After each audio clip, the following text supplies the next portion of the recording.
আর অনেক লোক আছে লম্বা লম্বা তসবিহ পড়ে, ভদ্র মানুষের মতো সমাজে ঘুরে বেড়ায়, অথচ তার চোখে নিজের বউরে ভাল লাগে না, পাশের বাড়ির ভাবিরে ভাল লাগে। নিজের ঘরে কুরমা পোলাও থইয়া পাশের বাড়ি এই সে পান্তা ভাত খাইতে যায়, আবার পাবলিকের সামনে লম্বা লম্বা কথা বলে। এরা নিকৃষ্ট চরিত্রের লোক, এরাই সমাজকে নষ্ট করে দিয়েছে, ঠিক কিনা? হাজার হাজার ছেলেরা এই 2024-এ এই দেশে আন্দোলন করে এই দেশটাকে একটা জায়গায় নিয়ে আসতে চায়। আবু সাইদের মতো যুবক শহীদ হয়েছে, মুগ্ধের মতো যুবক শহীদ হয়েছে। এই দেশে সারওয়ার ফারুকীর মতো নষ্ট ব্যক্তিকে উপদেষ্টা বানাবার জন্য নয়, যারা সমকামিতাকে প্রমোট করেছে, যারা পরকীয়াকে এই দেশে প্রতিষ্ঠা করতে চায়, ওই সমস্ত নোংরা বদমাইশদেরকে এই দেশে প্রতিষ্ঠা করবার জন্য আন্দোলন হয় নাই, ঠিক কিনা জোরে বলেন? সুতরাং ওই সমস্ত নোংরামি যারা করছে, এই সমস্ত অন্যায় যারা করছে, যারা এই দেশে নোংরামিকে প্রমোট করে, এই দেশের ভিতরে বিদেশি সংস্কৃতি এনে এই দেশের সুস্থ মানসিকতার মানুষগুলাকে দিন থেকে সরিয়ে দিতে চায়, ইসলাম থেকে সরিয়ে দিতে চায়, ওই সমস্ত ব্যক্তিকে আমরা এই দেশের সরকারে চাই না। যারা সরাসরি ইসলামের বিরুদ্ধাচরণ করে বেড়াইছে, এতদিন পর্যন্ত স্বামী স্ত্রী মিলে এই দেশে পরকীয়াকে প্রতিষ্ঠা করবার চেষ্টা করেছে, ওই সমস্ত নোংরাদেরকে আমরা সরকারে চাই না।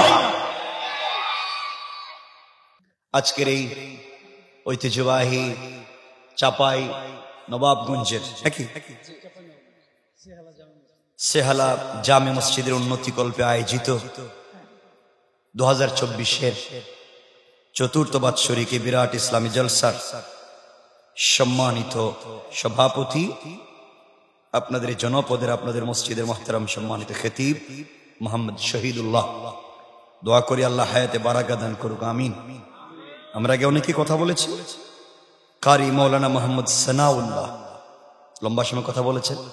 উপস্থিত হযরত বুজুর্গ উলামায়ে কেরাম, মুরব্বিয়ানে আযম, পর্দার অন্তরাল বস্তানরত আমার সম্মানিত শ্রদ্ধেয় মা ও বোনেরা, বিশেষ করে আগামী দিনের জাতির দিকপাল, ভবিষ্যৎ জীবনের জাতির কান্ডারি, যুগে যুগে যারা আল্লাহর জমিনে আল্লাহর দ্বীন কায়েমের আন্দোলন করতে গিয়ে বুকের পবিত্র তাজা রক্ত ঢেলে আল্লাহর জমিনে আল্লাহর দ্বীন কায়েম করেছে, ইসলামী আন্দোলন করে ইসলাম নামক বৃক্ষকে আল্লাহর জমিনে প্রতিষ্ঠা করবার আমরণ সংগ্রাম চালিয়ে যাচ্ছে। আমার কলিজার টুকরা, প্রাণের চেয়ে আপন ছাত্র, তরুণ, যুবক বন্ধুগণ, আলোচনার শুরুতেই আমার পক্ষ থেকে সকলকে আন্তরিক মুবারকবাদ, শুভেচ্ছা জানিয়ে আল্লাহ পাক রব্বুল ইজ্জত ওয়াল জালালের শাহী দরবারে শুকরগুজার হচ্ছি যে আল্লাহ আজকের এই মুবারক দ্বীনি জলসায় আমাদেরকে একত্রিত করেছেন। সবটুকুন ভালোবাসা, আবেগ, শ্রদ্ধাকে উজাড় করে শুকরগুজার হচ্ছি মুনিবের দরবারে। সকলে পড়ছি সবস্বরে সমন্বিত কণ্ঠে আলহামদুলিল্লাহ। আপনারা সকলে ভালো আছেন? আল্লাহ পাক আমাদেরকে ভালো রেখেছেন, বিশ্বাস করছি মনে প্রাণে তিনি ভবিষ্যতে আরো ভালো রাখবেন ইনশাআল্লাহ। খুব বেশি কথা নয়, কোরআনে কারীমের সূরা ইব্রাহিমের প্রথম আয়াতের কিছু অংশ তেলাওয়াত করেছি। কোরআন কেমনে মানুষের জিন্দেগিকে পরিবর্তন করতে পারে, আমরা এ নিয়ে কিছু কথা শুনব। আমার ভাইগুলো আসার পরে এবং হোয়াটসঅ্যাপে আমাকে অনেকগুলা বিষয়ে কথা বলতে বলছে, অনেকগুলা বিষয়, অনেক ঘটনা লিখে দিয়েছে, এটা বলেন ওইটা বলে। তো আমি তো আর সব বলতে পারবো না, সময় তো আর হবে না সব। এই জন্য যতদূর সম্ভব যতটুকুন বলতে পারি চেষ্টা করবো ইনশাআল্লাহ। কিন্তু আপনারা উঠতে পারবেন না, এই 2-4 জন কইলেন ইনশাআল্লাহ। প্রতিদিন কি এখানে জলসা হয়? এত মানুষ প্রতিদিন জলসা হয়? তাহলে উঠতে পারবেন না। যদি আপনি উঠেন, প্রস্রাবের দল যদি উঠেন, আমরা মনে করবো আপনি হেই দলের যারা ভাগছে। আপনি মনে করবো আপনি চুরি, ছিনতাই, এলাকার জমি জমা দখল করছেন, পাবলিকে ঠকাইয়া মাইরা খাইছেন, এখন ভাগতেছেন। বললাম কি কাজ করা যাবে না, আমরা ভাগবো না, আমরা মরে গেলেও থাকবো ইনশাআল্লাহ। আমার বন্ধুগণ, খুব মনোযোগ দিয়ে কথাগুলো শুনবে। এই পৃথিবীতে আল্লাহ রব্বুল ইজ্জত ওয়াল জালাল, আল্লাহ হলেন রব্বুল আলামিন, পুরা আলমের রব। কে? আমি এভাবে কথা বলবো, কত বুঝবার চেষ্টা করবে। আল্লাহ যদি সকলের রব হয়, তাহলে মুসলমানদের রব কে? হিন্দুদের রব কে? ভিন্ন ধর্মের সকল মানুষের রব কে? আল্লাহর রব হওয়ার ব্যাপারে শুধু মুসলমানদের না সকলের? যিনি সকল সম্প্রদায়ের হয়, সকল দলের হয়, ধর্ম বর্ণ নির্বিশেষে সকলের রব হয়, তিনি কি সাম্প্রদায়িক রব না অসাম্প্রদায়িক? কথা বলেন না কেন? সুতরাং রব কোন সম্প্রদায়ের নয়। আল্লাহর চেতনা হচ্ছে অসাম্প্রদায়িক। আল্লাহ আমাকে যে বাগানের আম খাওয়ান, ভিন্ন ধর্মের মানুষকে একই বাগানের আম খাওয়ান। আমাকে যে পুকুরের মাছ খাওয়ান, ভিন্ন ধর্মের মানুষকে একই পুকুরের মাছ খাওয়ান। সুতরাং আল্লাহ দেওয়ার বেলায় কে কোন ধর্মের, কে কোন জাতের, কে কোন দেশের সেটা জানতে চায় না। রবের কাছে এটাই পরিষ্কার, আমি রব, আমি মুনিব, সে আমার গোলাম।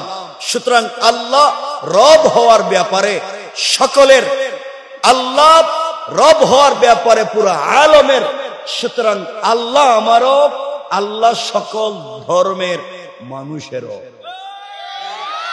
তাহলে পরিষ্কার, কে মানলো কে মানলো না সেটা ভিন্ন, আল্লাহ সকলে।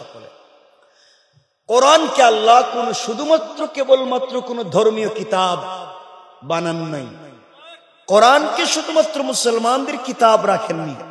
কোরআনকে বলেছেন হুদাল্লিল আলামিন, কোরআনকে বলেছেন হুদাল্লিন নাস ওয়া বাইয়িনাতিন মিনাল হুদা ওয়াল ফুরকান। কোরআনকে বলেছেন সকল সৃষ্টির জন্য হিদায়াত। সকলের জন্য বলেন, কোরআন সকলের জন্য হিদায়াত। ছোট লোক, বড় লোক, ধনী গরিব, সারা সৃষ্টির মানুষের জন্য কোরআন হিদায়াত। এখন কথা হলো, কোরআন যদি সকলের জন্য হিদায়াত হয়, তাহলে কোরআন থেকে সকলে হিদায়াত পেল না কেন? প্রশ্ন আসে না? আমার কথা কি বুঝতে পারছেন? যে কোরআন যদি সকলের জন্য হিদায়াত হয়, তাহলে আমাদের এলাকায় তো অনেকেই কোরআন থেকে হিদায়াত পায় নাই। নামাজও পড়ে চুরিও করে, নামাজও পড়ে সুদ খায়, নামাজও পড়ে ঘুষ খায়, নামাজও পড়ে গরিবের সম্পত্তি দখল করে, নামাজ পড়ে বোনের সম্পত্তি ঠকাইয়া খায়, নামাজ পড়ে মসজিদ মাদ্রাসার কেশে টাকা মাইরা খায়, নামাজ পড়ে গরিবের সম্পত্তি নিজের নামে নামজারি দলিল করে খায়, নামাজ পড়ে ভাই বোনের সম্পত্তি ঠকাইয়া খায়। এমন আছে না নাই? আচ্ছা, তাহলে বোঝা গেল কোরআন থাকবার পরও সে হিদায়াত পেল না। তাহলে কথা শোনেন, এখনো শুরু করি নাই, শুনেন। সুস্থতা তো একটা বড় নিয়ামত।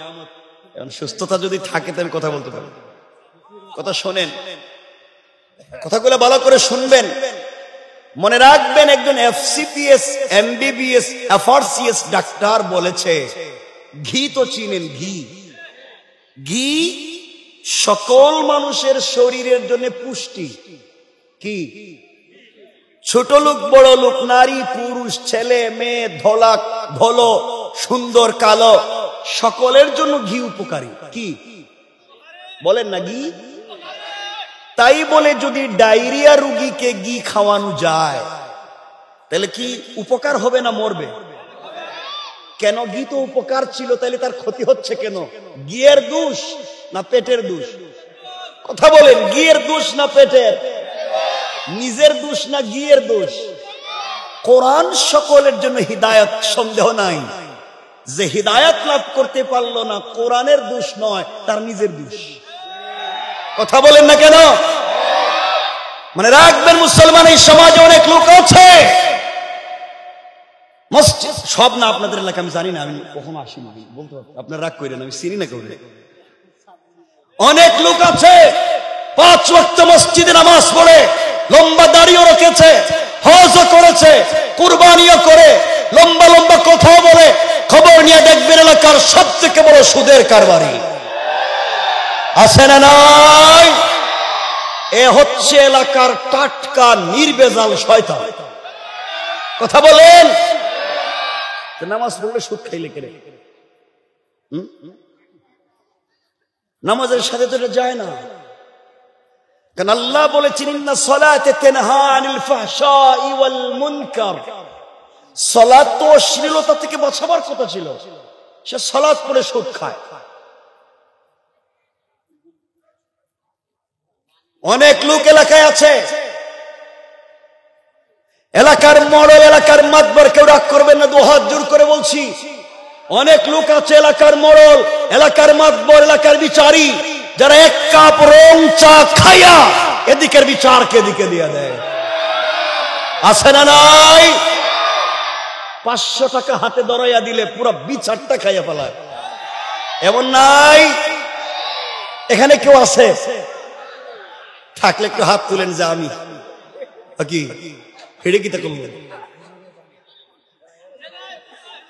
হাত উড়ে দিছেন। ঠিক আছে, বুঝতে পারছি, বুঝে নাই। সমাজ কত নোংরা। এমনও লোক আছে এই সমাজে, এমনও মুরব্বী আছে এলাকায়, আমি জানি না, কিন্তু আমি বলছি সমাজে আছে, যারা গ্রামে 2 জন দিয়ে মাইল লাগাইয়া দেয়, এর কাছ থেকে 500 লয়, ওর কাছ থেকে 500 লয়। কথা বলেন না কেন? বিচারের আগেই বিচারের রায় ঠিক করে রাখে, যেদিকে টাকা খাইছে ওদিকেই রায় দিবে।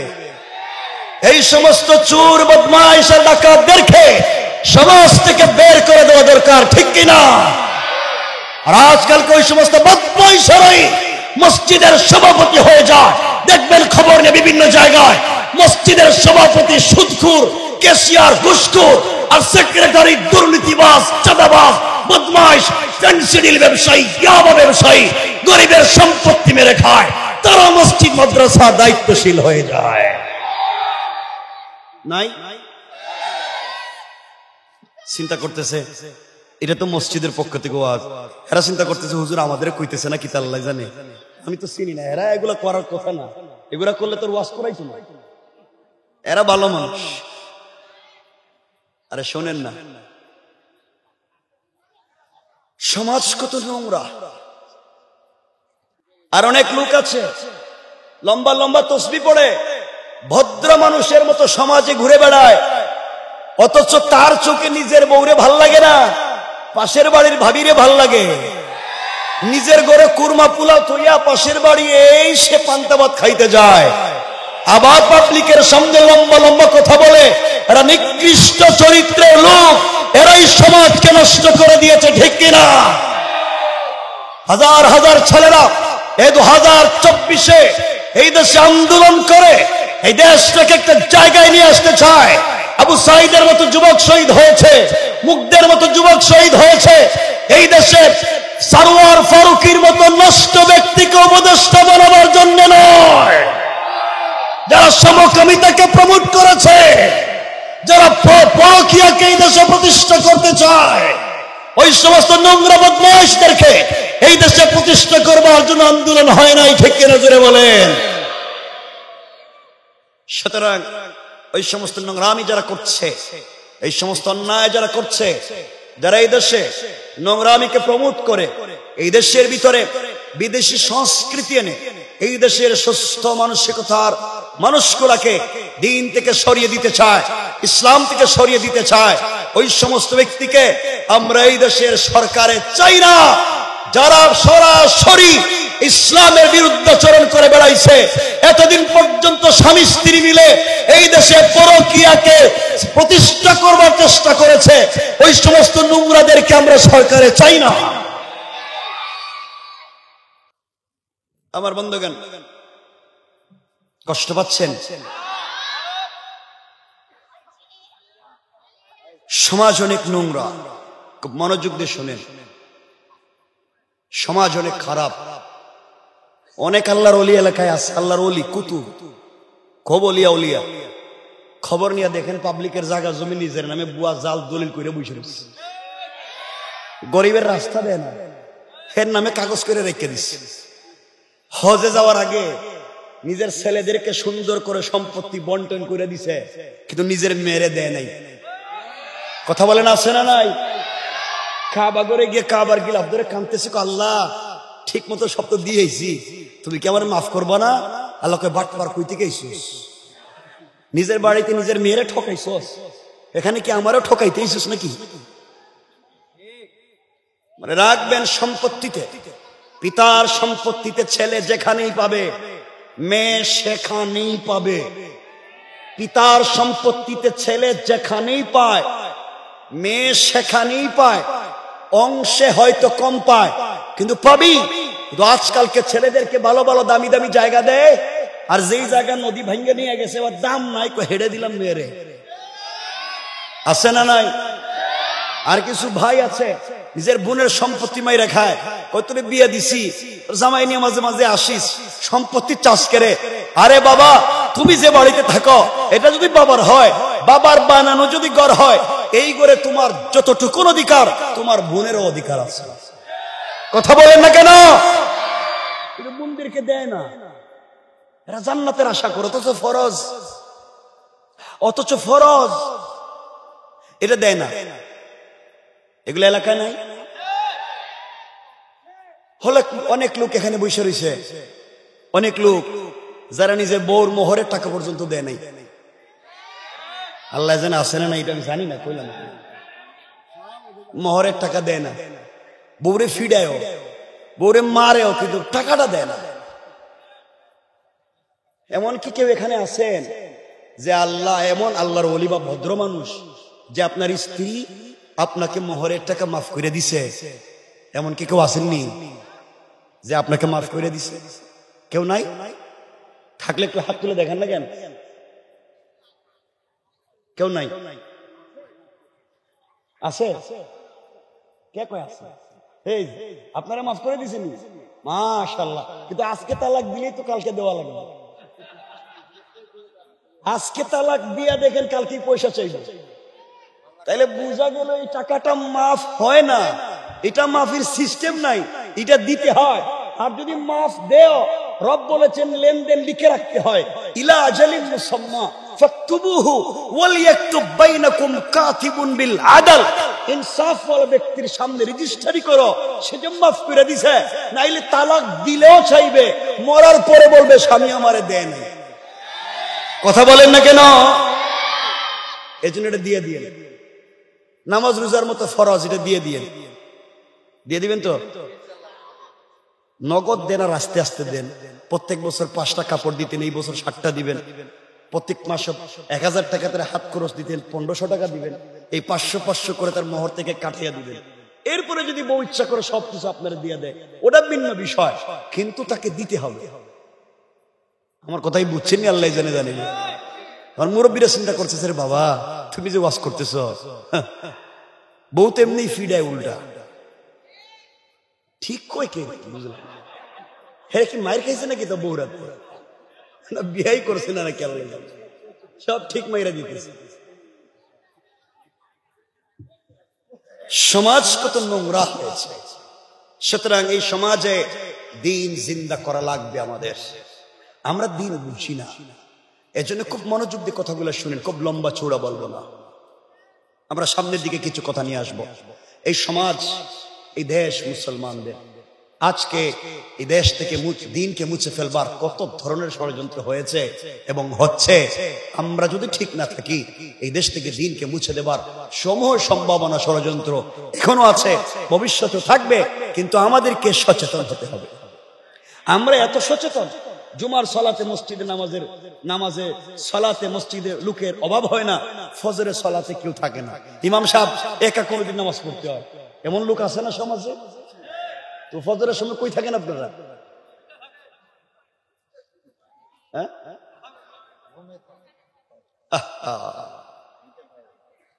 কি জবাব দিবেন আল্লাহর কাছে? সমাজ কত নোংরা, একটাবার চিন্তা করেন। এই যে গেল 2 দিন আগে আপনারা শুনেছেন সিলেটে একটা মেয়ে, কি নাম, মুনতাহার একটা মেয়েকে, আল্লাহ কত নোংরা সমাজ, মুনতাহার নামে একটা মেয়েকে তার পাশের বাড়ির মহিলারা তাকে কিডন্যাপ করলো, শেষ পর্যন্ত মেরে কাদামাটির ভিতরে ঢুকায় রাখছে। ছোট বাচ্চা, ছোট্ট বাচ্চা, 6-7 বছর হবে। এই বাচ্চাটার কি অপরাধ ছিল? চিন্তা করেন আমরা কত নিচে চলে গিয়েছি। একটা বাচ্চাকে যদি এভাবে মেরে কাদামাটির নিচে ঢুকায় দিতে পারে, আমরা কত নিচে চলে গিয়েছি। আইয়ামে জাহিলিয়াতে হতো এইভাবে জীবন্ত মানুষকে মাটির নিচে শোয়া রাখতো। তাহলে জাহিলিয়াতের যুগ চলে আসছে, জাহিলিয়াত থেকে আরো খারাপ হয়ে গিয়েছে। এমনও সমাজ আছে ছেলের সঙ্গে মায়ের সম্পর্ক, বাবার সঙ্গে মেয়ের সম্পর্ক, ভাইয়ের সঙ্গে বোনের পরকীয় সম্পর্ক। নাউজুবিল্লাহ বলেন না। আরে বাংলাদেশের কথা বলতেছি। মুনতাহার একটা মেয়েকে মেরে ফেললো। এর মধ্যে দেখবেন কিছু বাচ্চারা নাই হয়ে যাওয়ার পরে মা বাপ কত পেরেশানিতে থাকে, কতভাবে খোঁজাখুঁজি করে। কিছু লোকের মধ্যে ব্যবসা শুরু করে দেয়, আমার কাছে আছে টাকা পাঠান, অমুক বলে আমার কাছে আছে টাকা পাঠান, এই করে এই সমস্যার মধ্যে আরো পেরেশানি দেয়। মনে রাখবেন এই সমস্ত যারা করে এরা জাতির দুশ্মন, সমাজের দুশ্মন, রাষ্ট্রের দুশ্মন। সুতরাং নতুন বাংলাদেশে ওই সমস্ত কিডন্যাপারদেরকে, বদমাইশদেরকে ধরে আইনের আওতায় এনে ফাঁসির রায় কার্যকর করতে হবে। ঠিক না বলেন? দেশ শান্তি হবে। আমার বন্ধুগণ, কথাগুলো দিল দিয়ে শুনেন কি বলতে চাই। আল্লাহ তাআলা কোরআনে বলছেন, মনোযোগ দিয়ে শুনেন। আপনাদেরকে কিছু বললেই বলেন ব্যস্ত, ভাই আসো না মসজিদে সালাতে ব্যস্ত, আসো নামাজে ব্যস্ত, আসো না তাফসীরে ব্যস্ত, আসো না ভালো কাজ করি ব্যস্ত, আসো না দ্বীনি আলোচনায় বসে ব্যস্ত, আসো না ইসলামী আন্দোলন করি ব্যস্ত। আরে বাবা, আপনি দুনিয়া দুনিয়া দুনিয়া দুনিয়া বলে যত ব্যস্ত, বেশি ব্যস্ত আজরাইল আপনাকে নিয়ে। কথা বলেন না কেন? সারাদিন চাপাই নবাবগঞ্জে আর রাজশাহীতে ব্যবসা করলেন, ফজরের সালাতের আজান হলো, আপনি মসজিদে গেলেন না, রব বলছেন হাইয়া আলাল ফালাহ, ও বান্দা কামিয়াবির দিকে আয়, আপনি বললেন আমার ব্যবসা। আল্লাহ আসরের সালাতে বলছেন হাইয়া আলাল ফালাহ, বান্দা কামিয়াবি তো আমার কাছে, আয় আমার কাছে, আপনি বললেন দোকান খোলা। আপনাকে মাগরিবের সালাতে আল্লাহ বলছেন হাইয়া আলাল ফালাহ, বান্দা আয় না আমার কাছে, আপনি বললেন আমি তো ব্যবসায়, আমি আড্ডায়, আমি আমার প্রেমিকা গার্লফ্রেন্ডের নিয়ে ব্যস্ত, আপনি এগুলা বলছেন। ইশার সালাতে রব বলছেন আয় বান্দা হাইয়া আলাল ফালাহ, আপনি বলছেন আমি এখনো তো ব্যস্ত, ব্যবসা নিয়ে ব্যস্ত। গভীর রজনীতে আল্লাহ বলছেন বান্দা তুই তো ঘুমিয়ে আসছ, লা তাখুযুহু সিনাতুন ওয়ালা নাওম, আমি তো রব ঘুমাই না। বান্দা তুই তো জানোস আল্লাহু আরশে ইস্তাওয়া, আমি আরশে আজিমে থাকি, কিন্তু বান্দা রাত্র গভীর হয়ে গেলে ওখানে থাকি না, তোর ঘরের দরজার সামনে আইসা যাই আর ডাকি বান্দা সারাদিন কতবার ডাকলাম আইলে না, এখন তো আমি নিজে আসছি, আগে বলছি তুই আয়, এখন আমি নিজেই তোর বাড়িতে, বান্দা উঠ আমার কাছে চাও, যা চাইবে 1000 গুণ বাড়াইয়া দেয়। রব তো তার নাম, কই রবের ডাক আর কই আমরা। মুসলমানেরা শোনো, ও যুবক, তুমি একজন মেয়ের সাথে সম্পর্ক করেছ, খুব স্মার্ট তার বডি, তার চেহারা অনেক চমৎকার, সারাদিন তার সাথে কথা বলতে মজা লাগে, তার সাথে দেখা করতে তোমার ভাল লাগে। বন্ধু তুই জানিস না ভাই, যার সাথে সম্পর্ক হতে পারে ওই মেয়েটা যদি আগামীকালকে তোমার চেয়ে স্মার্ট, তোমার চেয়ে টাকাওয়ালা আরেকটা ছেলেকে পেয়ে যায়, তোমাকে হয়তো ভুলে যেতে 1 মিনিটও লাগবে না। কথা বলেন না কেন? 1 মিনিট লাগবে না তোমাকে ভুলে যেতে। একটা বার তুমি রাগ করে কথা বলে দেখো, সে টেলিফোন বন্ধ করে দিবে। কিন্তু সম্পর্কটা রবের সঙ্গে করো, প্রেমটা আল্লাহর সঙ্গে করো। রব বলেছেন বান্দা সম্পর্ক তুমি আমার সঙ্গে করো। আমার রব তো প্রেম করেছেন আমার রাসূলের সঙ্গে, মাঝে মাঝে ডাক দিতেন ইয়া আইয়ুহাল মুজাম্মিল, ইয়া আইয়ুহাল মুদাসসির, মাঝে মাঝে ডাক দিতেন কুম ফাআনসির ওয়া রাব্বাকা ফাকাব্বির ওয়া সিয়াবাকা ফাতাহহির। ও চাদরওয়ালা, চাদরের নিচ থেকে বের হও, ও কম্বলওয়ালা, কম্বলের নিচ থেকে বের হও, তুমি আয়েশাকে নিয়ে শুয়ে আছো, আমি রব তো তোমার প্রেমে পাগল ঘুমাই না, আমি একটাবার তোমার সঙ্গে কথা বলতে চাই। ও বন্ধু, তুমি টেলিফোন নিয়ে গার্লফ্রেন্ডের সঙ্গে কথা বলো। রব বলছেন, বান্দা তুই তো ঘুমাই আছিস, আমি ঘুমাই না, তোর সঙ্গে কথা বলতে চাই। একটা বার ঘুম থেকে ওঠ, দুনিয়ার সব বাদ দে, ঠান্ডা পানি দিয়ে ওযু কর, সিজদায় গিয়ে আমি রবকে ডাক দে, মিন হাবলিল ওয়ারিদ হাসবি আল্লাহ, বল আল্লাহ আমার জন্য যথেষ্ট। পুরো দুনিয়াও যদি তোর বিরুদ্ধে চলে যায়, আমি কথা দিলাম দুনিয়ায় তোকে সম্মানিত করব, আর আখিরাতে আমার কুদরতের হাত দিয়ে জান্নাতে পৌঁছে দেব। রব তো তার নাম। বন্ধু তোমাকে বলছি, শোনো, তোমার নাকি পাসপোর্টে আমেরিকার ভিসায়, অস্ট্রেলিয়া, ইউকের ভিসা এসেছে, তুমি হয়তো কালকে বিদেশে চলে যাইবা, সবার কাছ থেকে বিদায় নিচ্ছ, ব্যাগেজ লাগেজ ঠিক করেছ, তুমি পাসপোর্টটা বালিশের নিচে রাখছো, আগামী কালকে তোমাকে রাজশাহী বিমানবন্দর থেকে তোমার ফ্লাইট, বুকা সবার কাছ থেকে বিদায় নিলা, 10 বছর আগের বন্ধুকে টেলিফোন দিয়ে বিদায় নিলা, সব ঠিক আছে, সবার নাম মনে আছে, যাকে ভুলে গেলা তার নাম আল্লাহ, যে তোমাকে অক্সিজেন দিয়ে বাঁচিয়ে রাখছে, যে তোমার হায়াত দিয়ে বাঁচিয়ে রাখছে, যে তোমাকে ব্রেইন দিয়ে বাঁচিয়ে রাখছে, তারে বইলা গেলা, বালিশের নিচে রাইখা ঘুমাইছ। বুকা জানো না, হতে পারে তোমার বালিশের নিচে আজরাইল বসা। আজরাইল আল্লাহকে বলছে, আল্লাহ আমসিক আও আত্রুক, ওরে ছাইড়া দিব না ধর্মু, আল্লাহ ওরে থাপ্পড় দিব কিনা, ও তো শুয়ে রইছে, বালিশের নিচে পাসপোর্ট রাখছে, সকালে ঘুম থেকে উঠে চলে যাইব, সবার কাছ থেকে বিদায় নিল, একটা বার তোমার নাম স্মরণ করলো না। আল্লাহ বলেন, দে রাত্রি ঘুমের মধ্যে একটা থাপ্পড় লাগাইয়া দে। দিছে থাপ্পড়, দেখা যায় বহুত লোক ঘুমের ভিতরে হার্ট অ্যাটাক। আসে না নাই বলেন না, আসে না নাই বলেন না।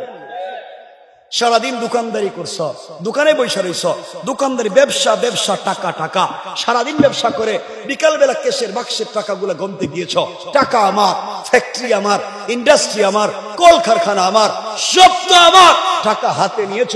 আজরাইল বলছে, আল্লাহ, ও বলতেছে সব তার তার, আমি কি ছেড়া দিব না ধর্ম? আল্লাহ বলে, দে একটা থাপ্পড়।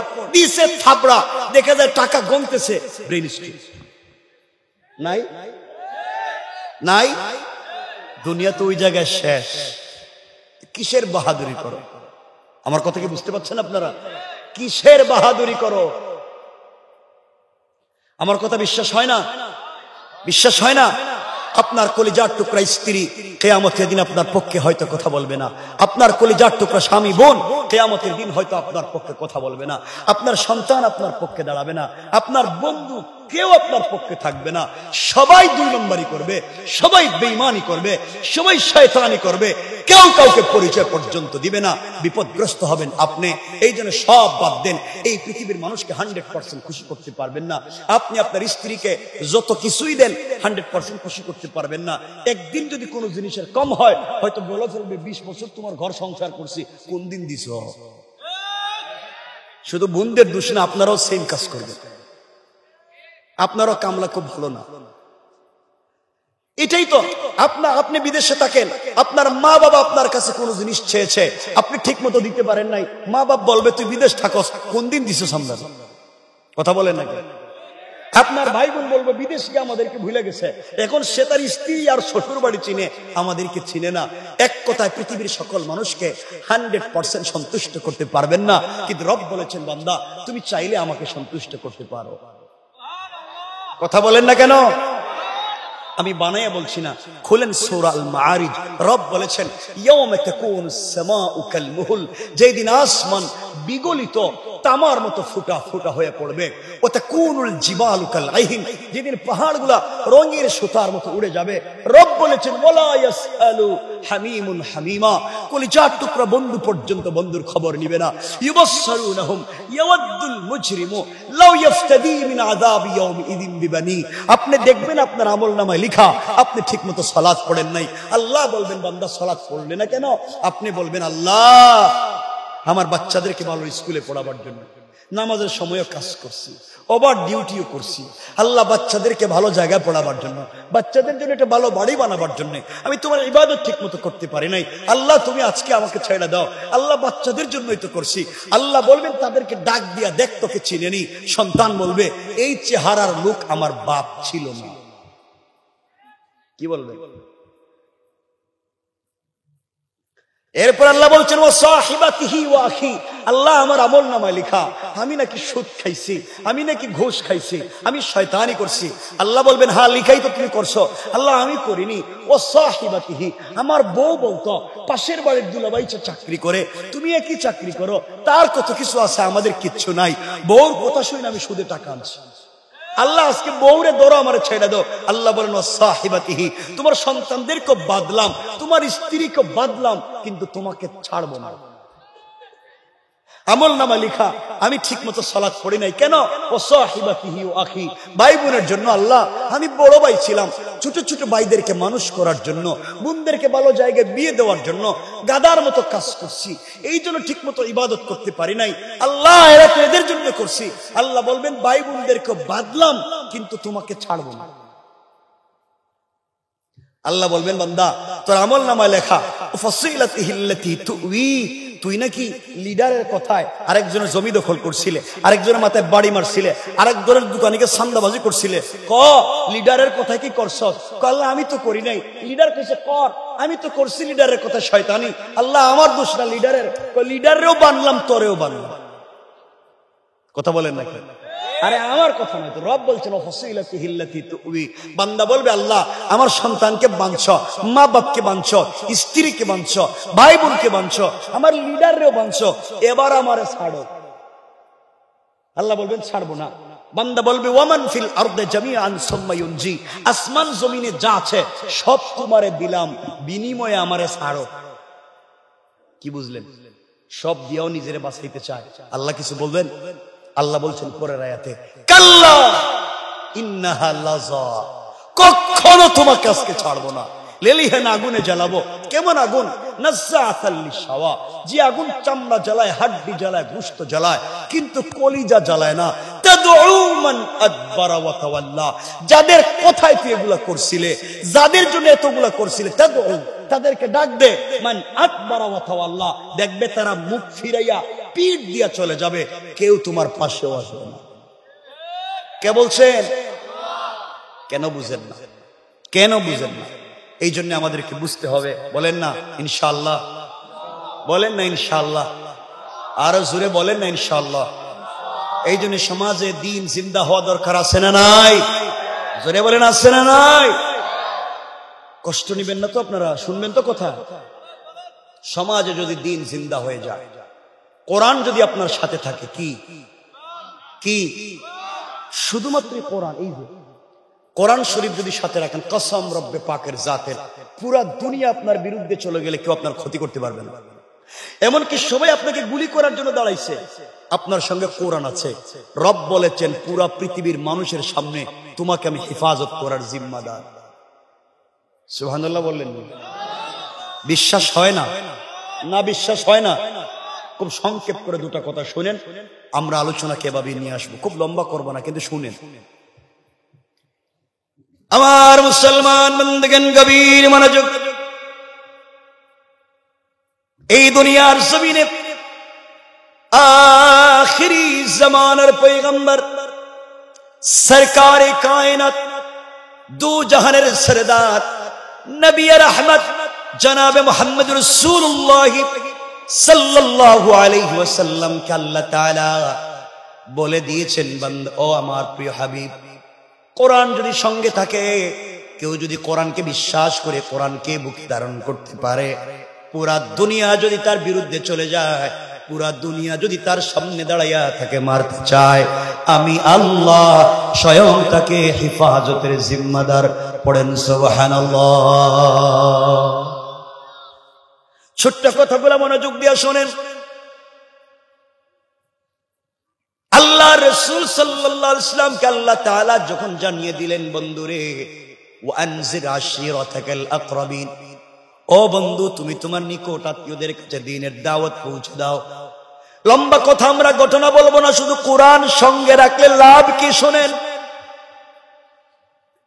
আল্লাহ রাসূল সাল্লাল্লাহু আলাইহি ওয়াসাল্লাম নিজের কাছের মানুষগুলোকে দ্বীনের দাওয়াত দিতে লাগলেন। সবাইকে দিলেন, যে জায়গায় দাঁড়িয়ে দাওয়াত দিলেন ওই জায়গায় আপন চাচা আবু লাহাব দাঁড়িয়ে ছিল। আল্লাহ রাসূল তাওহীদ আর রিসালাতের কথা বললেন। এই কথাগুলো শুনে নিজের আপন চাচা আবু লাহাব দাঁড়িয়ে গিয়েছে আর বলছে তাব্বান লাকা ইয়া মুহাম্মদ আলি হাদা জামাতানা আও আদাউতানা। ও মুহাম্মদ ইবনে আব্দুল্লাহ, তুমি ধ্বংস হয়ে যাও, তোমার রব ধ্বংস হয়ে যাক। তুমি কি কথাগুলো বলবার জন্য আমাদেরকে একত্রিত করেছো? তুমি তাওহীদ আর রিসালাতের দাওয়াত দিতে চাও? তুমিও পাগল, তোমার আল্লাহও পাগল। পড়েন নাউজুবিল্লাহ। সংক্ষেপ কথা, আল্লাহর রাসূল বাড়িতে চলে আসলেন। চোখের পানি ছেড়ে গভীর রজনীতে আল্লাহকে ডাক দিয়া বলেছেন, আল্লাহ, আবু লাহাব আমাকে গালি দিয়েছে, আমাকে পাগল বলেছে। আয় আল্লাহ তাআলা, আমার যায় আসে না, আমার দিলে কোনো ব্যথা নাই, কিন্তু এই আবু লাহাব তোমাকে পাগল বলেছে আল্লাহ তাআলা, আমি সহ্য করতে পারি না। কেউ যদি আমার আল্লাহকে গালি দিয়ে সহ্য করতে পারি না। আল্লাহ ডাক দিয়ে বলছেন, বন্ধুরে, কেউ যদি আমার কোরআনের বিরুদ্ধে কথা বলে আমার যায় আসে না, আমি আল্লাহকে যদি কেউ স্বীকার করে আমার যায় আসে না, কিন্তু আমার প্রিয় হাবিব কলিজার টুকরা বন্ধুকে কেউ যদি গালি দেয় 1 মিনিটের জন্য আমি আল্লাহ সহ্য করতে পারি না। এই কথা বলে আমার আল্লাহ আবু লাহাবের বিরুদ্ধে কোরআনের আয়াত নাযিল করে দিলেন। কোন সুবহানাল্লাহ। এই জন্য আমরা চিৎকার করে বলতে পারি, কেউ যদি আমাকে গালি দেয়, আমাদেরকে গালি দেয়, আমাদের যায় আসে না। আমাদের সম্পত্তি যদি দখল করে ফেলে আমাদের যায় আসে না। কেউ যদি আমাদের প্রিয় হাবিব, আমাদের নেতা রাসূল পাককে কেউ যদি গালি দেয়, তার অস্তিত্ব আমরা বাংলাদেশে চাই না। ঠিক কিনা জোরে বলেন। শুনেন, এক পর্যায়ে আয়াত নাজিল হয়ে গেল। আমরা লম্বা আলোচনায় যাব না, ঘটনা বলবো না। তাব্বাত ইয়াদা নাজিল হয়ে গেল। নাজিল হতেই পারে, আবু লাহাবের বিরুদ্ধে নাজিল হয়ে গেল, সেটা হতেই পারে। আমাদের মূল উদ্দেশ্য হলো এই সূরার মধ্যখানে একটা আয়াত আল্লাহ বলছেন, ওয়ামরাআতুহু হাম্মালাতাল হাতাব।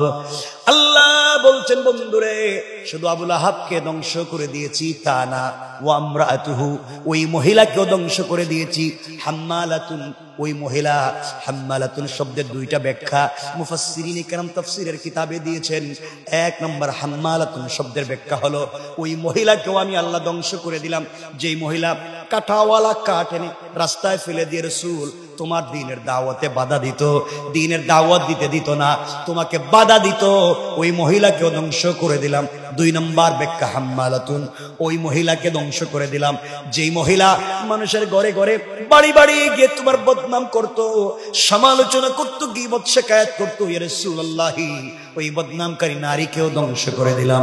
এর অর্থ হলো, যারা দ্বীনের রাস্তায় বাধা দেয়, কোরআনের কথা বলতে বাধা দেয়, ইসলামী আন্দোলনের কর্মীদেরকে বাধা দেয়, দ্বীনের দাওয়াত যারা দেয়, তাদের সমালোচনা করে, তাদেরকে মারতে চায়, আল্লাহ রাব্বুল ইজ্জত ওয়াল জালাল তাদেরকে 1000 বছর আগে ধ্বংসের ঘোষণা দিয়েছেন। কোন ঠিক না? সুতরাং এই দেশের ভিতরে যারা দ্বীনের দাওয়াত দিতে গেলে ইসলামী আন্দোলনের কর্মীদেরকে জেল জুলুম হামলা মামলার শিকার করে ফাঁসির দড়ি পর্যন্ত নিয়ে যেতে চায়, মনে রাখবেন, যারা ওই সমস্ত নোংরামি করে তারা হলো পিতৃ পরিচয়হীন হারামজাদা। ঠিক কিনা জোরে বলে। গতকালকে দেখলাম বাংলাদেশের একজন জনপ্রিয় একজন আলোচক, আমাদের এক ভাই, কোথায় জানি সাতক্ষীরা না কোথায় প্রোগ্রামে গেছে, তারা ওখানে বেদে বা তারা ওখানে আটকাইয়া নির্যাতন করা হয়েছে। যে সেই তো আলোচক, সে আলোচনায় গিয়েছে, তাকে আমরা কি আলোচনা করতে আমাদেরকে বলছি দাওয়াত করেন নিয়ে আসেন, আপনারাই তো খুঁজে বের করেন। কথা বলেন না কেন? তাহলে আপনি যাকে নিয়ে আসেন তাকে বেইজ্জত করতে যাবেন কেন? সে যদি অন্যায় করে থাকে সেটার সলিউশন করবেন, সেভাবে কথা বলবেন, তার মুরব্বীদের কাছে বলবেন, আঘাত করবেন, নির্যাতন করবেন, আটকে রাখবেন, তাকে হুমকি দমকি দিবেন, মেরে ফেলবেন। এগুলো তো কখনো ভালো কাজ না। কথা বলে না কেন? এগুলা কি ভালো কাজ হতে পারে? এই নোংরামি, এই ট্রেন্ড বন্ধ করতে হবে। এই সমস্ত নোংরামি যারা বাংলাদেশে করে, এরপরে অনেক জায়গায় আছে রাস্তায় হুজুরদেরকে নিজেরাই কর্তৃপক্ষ ওয়াজ করায়, রাস্তায় আবার দাঁড় করে ডাকাতি করে। কথা বলেন না কেন? এটা সত্য কথা বলতেছে। কিন্তু চিন্তা করতে পারতেছেন কত নোংরামি হচ্ছে? আল্লাহ আমাদেরকে হেফাজত করে, বলেন আমিন। জোরে বলেন না। কষ্ট হচ্ছে, অসুবিধা হয়, একটু হাত তুলে দেখান কার কার অসুবিধা হচ্ছে।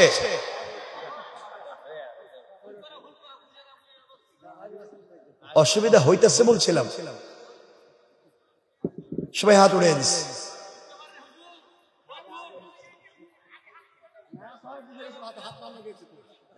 কথাগুলো শুনেন, কি বলতে চাই মনোযোগ দিয়ে শুনেন, আসলেই বাস্তবতা বুঝবেন আপনারা মূল আলোচনাটা সংক্ষেপ করলে।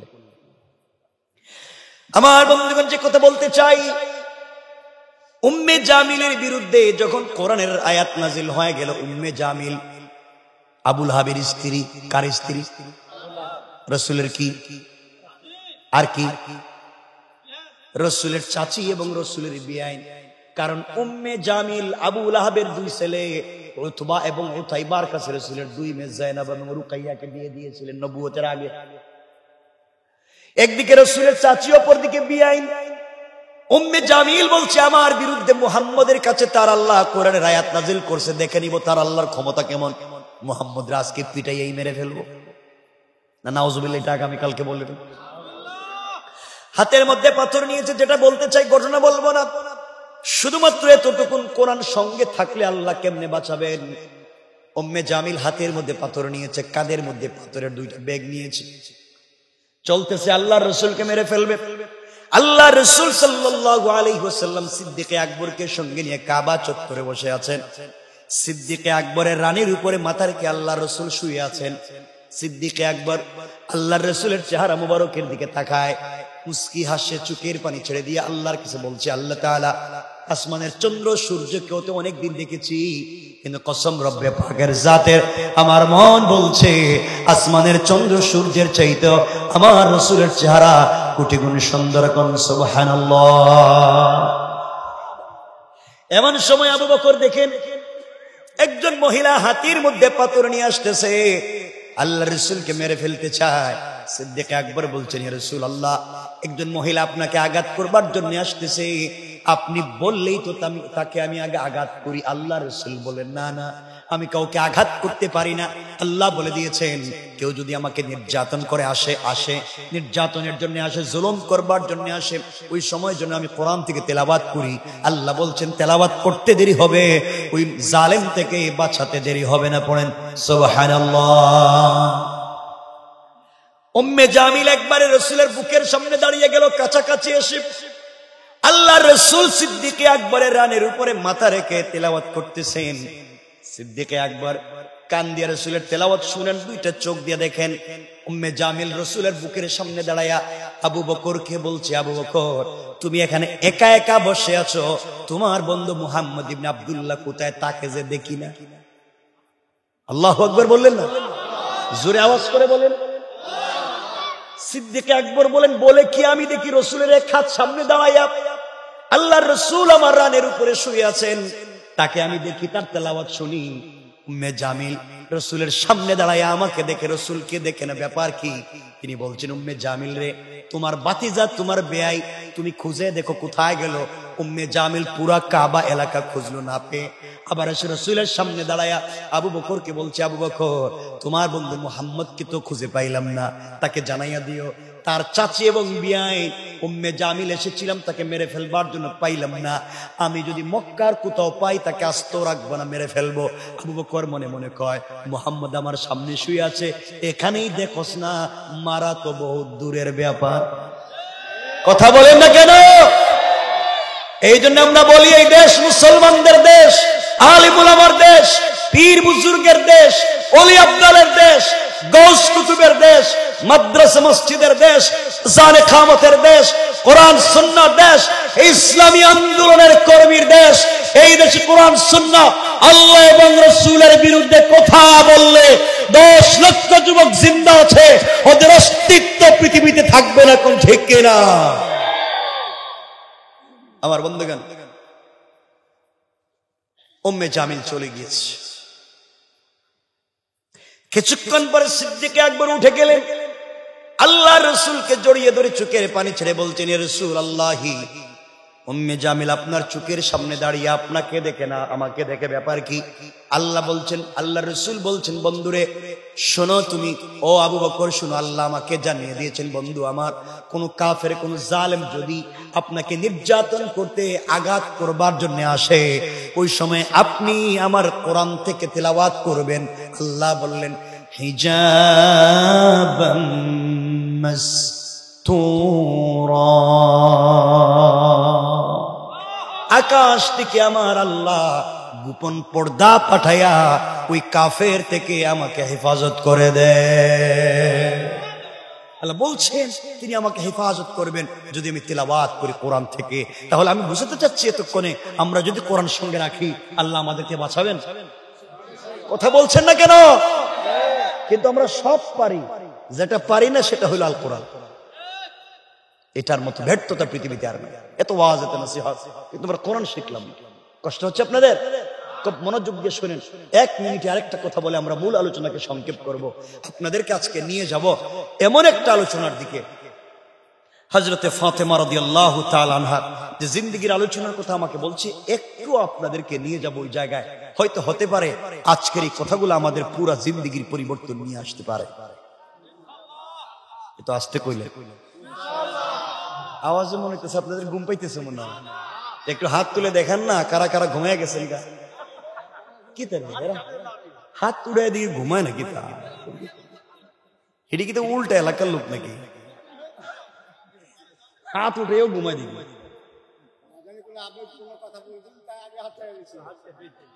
কষ্ট হচ্ছে, অসুবিধা হয়?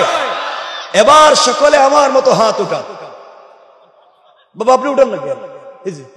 উঠান সবাই, সকলে আওয়াজ করে বলেন লিল্লাহে তাকবীর, আরো জোরে বলেন লিল্লাহে তাকবীর, নারে তাকবীর। কিরে ভাই তোর ঘুমাইছিস? এদিকে চায়, ঘুমাইতেছে, এভাবে করো কেন? আমি কিন্তু সব দেখতেছি, আমি সব দেখতেছি তো। আমার বয়সটা 69 হয় নাই তো, কাছাকাছি মনে হয় নাকি? এজন্য বুঝি আমি সব। আল্লাহ তাআলা আমাকে তো কত দুনিয়ায় দেখাইছে, তো সব দুনিয়ায় দেখে, সব পৃথিবীর স্মার্ট দুনিয়াও দেখেছি, কোথাও শান্তি নেই। শান্তি এক জায়গায়, সেটা হচ্ছে রবের কদমে সেজদায়। সেজদায় পড়ে যাও না, রবের সঙ্গে একটু কথা বলো না মন খুলে, দেখবো মন ভালো হয়ে গেছে। কিন্তু আমরা বলতে পারি না। আমরা করি কি? আমরা রাগ করবেন, এটা একটা হাদিস।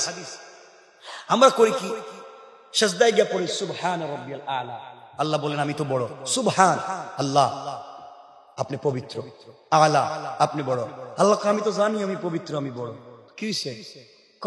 আর কি ক? সুবহান রাব্বিয়াল আলা, আল্লাহ আপনি বড়। আল্লাহ আমি জানি তো বড়, আর কি কিছু চাইবি? সুবহান রাব্বিয়াল আলা, আল্লাহ আপনি বড়। আমি জানি তো বড়, তুই কিছু ক। আল্লাহ সুবহান রাব্বিয়াল আলা, আল্লাহ ঘটনা কি? এক কথাই তো, আমি তো বুঝছি আমি বড়। সাব্বাহতানি, অবশ্য আমি পবিত্র। সাব্বাহতুকা, তোরও পবিত্র বানাইলাম। আলাইতানি, আমাকে বলছে বড়। আলাইতুকা, তোকে দুনিয়া আখিরাতে বড় বানাইলাম। আর কি? সুবহান রাব্বিয়াল আলা, আল্লাহকে জানি। কিছু কইবি? এরপরে বৈশা সালাম ফিরাইয়া আল্লাহুম্মা আমিন, আল্লাহ আমার একটা বাড়ি দাও, আমার বাচ্চাটারে ভালো বানাও। আল্লাহকে ঘটনা কি? আগে নামাজে কইলি না? এখন তো বাইরে গেছিস নামাজ থেকে। প্রাইম মিনিস্টারের অফিসে ছিলে, কেউ ছিল না তখন, আমি ছিলাম আর তুই ছিলি। তুই কিছু বললে না আমাকে, তখন বাইরে গিয়ে সেটা তো, সেটা তো, এটা কোন কথা? কথা বলেন না কেন? আমি বলছি না বাহিরে বলতে পারবেন না, অবশ্যই বলবেন। কিন্তু নফল সালাতে, সুন্নত সালাতে সবথেকে উত্তম চাওয়ার জায়গা হলো সাজদা, রুকু এবং রুকু সাজদার মধ্যখান সবথেকে উত্তম চাওয়ার জায়গা। মন খুলে চাইবেন, সব বাদ দিয়া নামাজের শেষে আল্লাহ আল্লাহ হ্যাঁ কিতা এখন কি? এতক্ষণ কইছিলি? আমার কথা বুঝেন নাই আপনারা? না বাস্তবতা বুঝেন না? কারণ নামাজের ভিতরে তো কোনো দিকে তাকানো যাবে না, তাকাইলে তো নামাজ শেষ। অন্য ধ্যান করলে নামাজ শেষ। তখন আপনি আর আল্লাহ আর কেউ আছে? তখনই তো বলবেন। কিচ্ছু বললেন না, সালাম ফিরাইয়া নামাজ আসে না গেছে? সালাম ফিরাইল তো নামাজে না নামাজ শেষ? তো এখন কি হয়েছে আপনার? কষ্ট পাইলেন আমার কোথায়?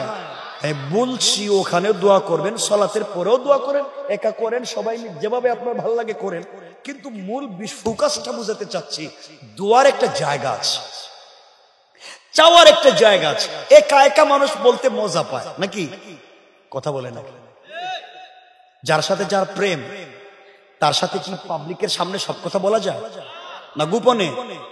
তাহলে আল্লাহর আপনি নামাজে আর কেউ আছে এই গোপন কথা বলতে সুবিধা আছে?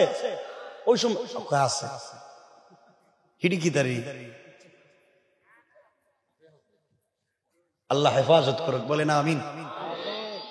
খুব মনোযোগ দিয়ে শুনেন কি বলতে চাই, হয়তোবা হতে পারে আজকের আলোচনা অনেকের জিন্দগির পরিবর্তন। খুব মনোযোগ দিয়ে শুনুন আমার বন্ধুগণ। যে কথা বলতে চাইলাম, কোরআন সাথে থাকলে আপনার লাভ কি, কেমনে আল্লাহ বাঁচাইয়া দিবেন, মনোযোগ দিয়ে শোনেন।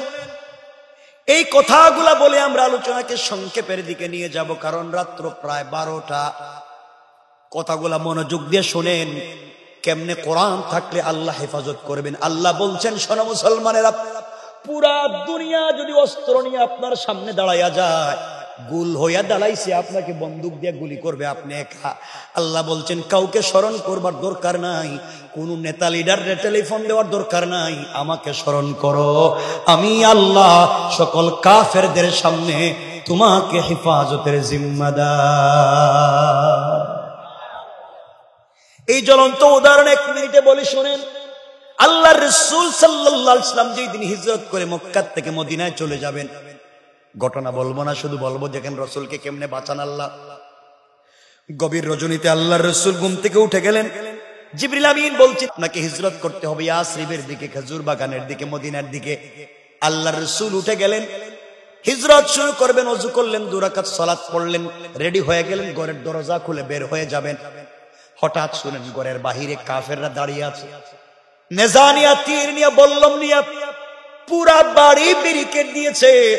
আল্লাহর রাসূল বের হলে তাকে মেরে ফেলবে। এবার আল্লাহর রাসূল আল্লাহকে বলছেন, আল্লাহ তাআলা আপনি বলছেন বের হয়ে যাওয়ার জন্য, এদিকে সকল কাফেররা আমাকে মেরে ফেলবে, ঘর থেকে বের হলেই তো মেরে ফেলবে। আল্লাহ বলছেন বন্ধুরে, তোমার কাজ হলো আমার উপরে ভরসা করে কোরআন তেলাওয়াত করে বের হয়ে যাওয়া, আর সকল কাফেরদের থেকে হেফাজতের জিম্মাদার স্বয়ং আমি আল্লাহ। বুঝবেন? আল্লাহর রাসূল দরজায় পৌঁছে গেলেন, দরজা খুলে বের হয়ে যাবেন।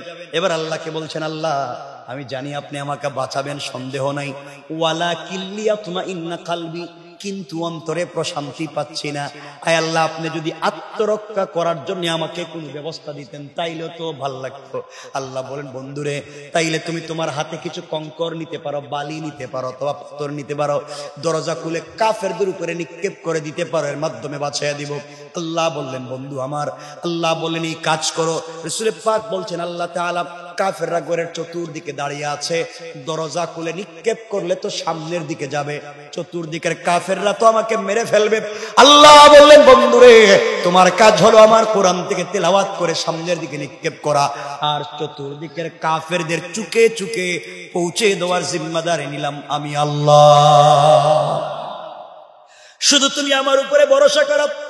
আল্লাহর রাসূল সাল্লাল্লাহু আলাইহি ওয়াসাল্লাম আল্লাহর উপরে ভরসা করে দরজা খুলে ঘর থেকে বের হয়ে পড়লেন, কঙ্কর নিলেন, দোয়া পড়লেন, কোরআন থেকে তিলাওয়াত করলেন, দরজা খুলে সামনের দিকে নিক্ষেপ করলেন।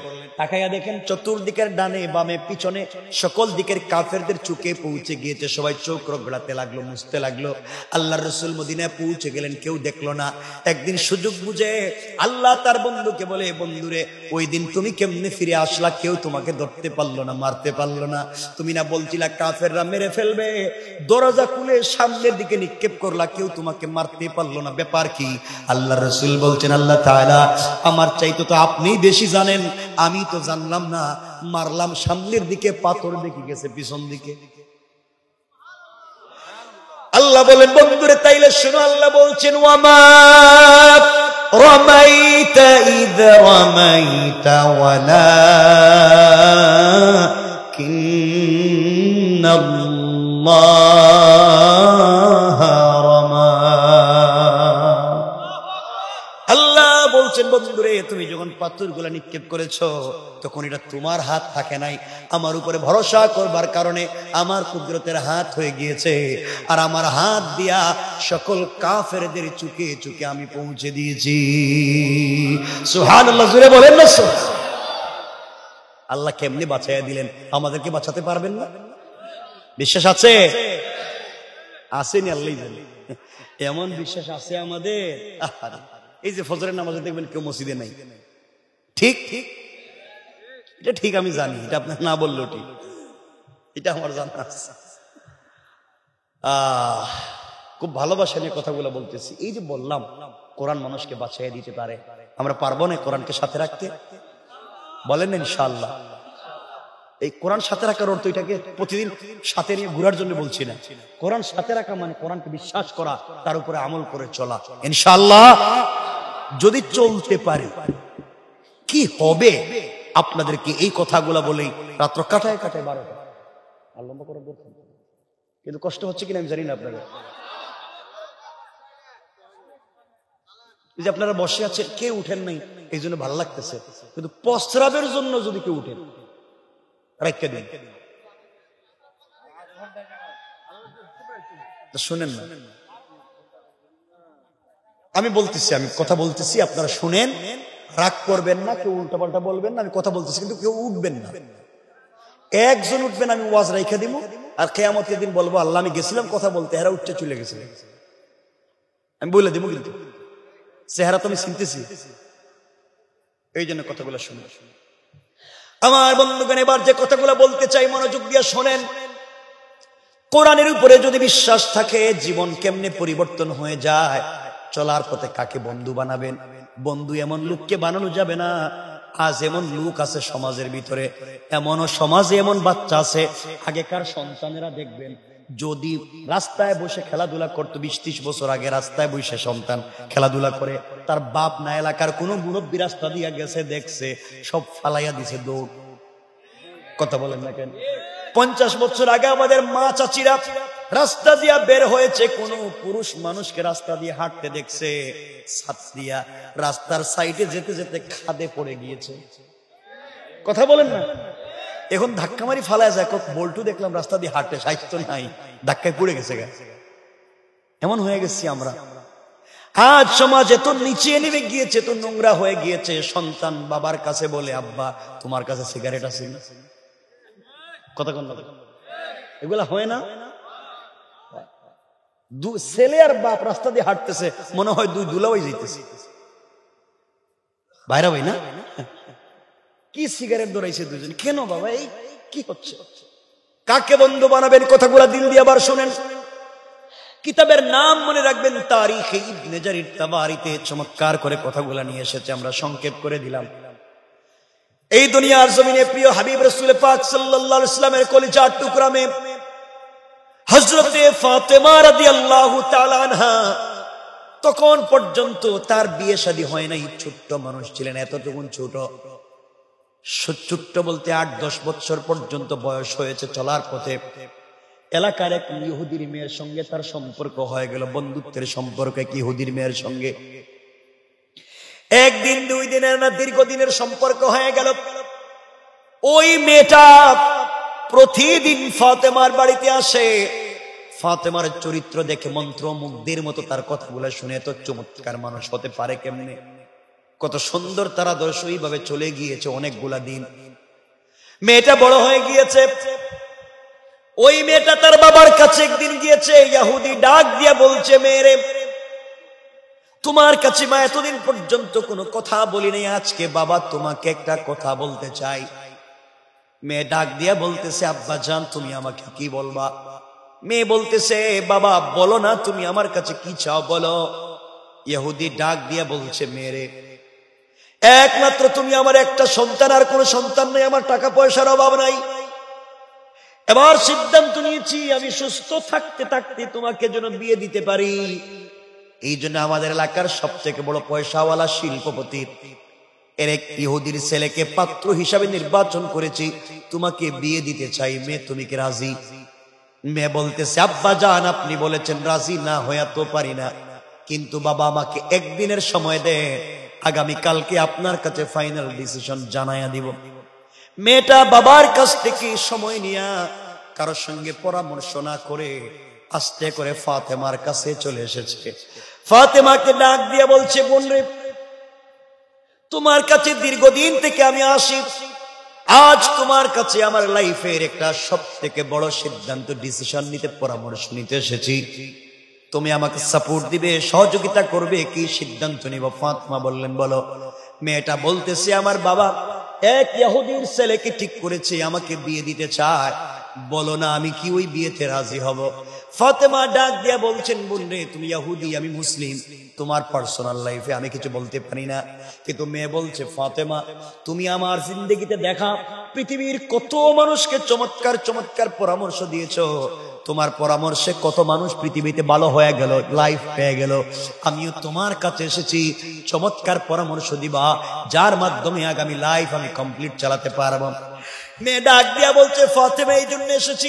ফাতেমা চিন্তা করে বলছেন, বোন রে, আমার মন বলছে কোনো বাবা চায় না তার মেয়েটা স্বামীর বাড়িতে কষ্ট থাকুক। পৃথিবীর সকল বাবারাই চায় মেয়েটা স্বামীর বাড়িতে গেলে ভালো থাকুক। আমার মন বলছে তোমার বাবা যেহেতু ঠিক করেছে, তুমি বিয়েতে রাজি হয়ে যাও। মেয়েটা চোখের পানি ছেড়ে ফাতেমাকে ডাক দিয়ে বলছে, বোন রে, তুমি বলেছ রাজি হয়ে যেতে, আমি আর কারো কথা শুনতে চাই না। বাবার কথা নয়, মায়ের কথা নয়, পৃথিবীর কারো কথায় সিদ্ধান্ত নিতে পারি না। একমাত্র তোমাকে ভালোবেসেছি, তোমার কথায় সিদ্ধান্ত নিতে চাই। তুমি বলেছো বিয়েতে রাজি, কিন্তু আমার একটা শর্ত আছে। ফাতেমা বললেন, শর্ত কি?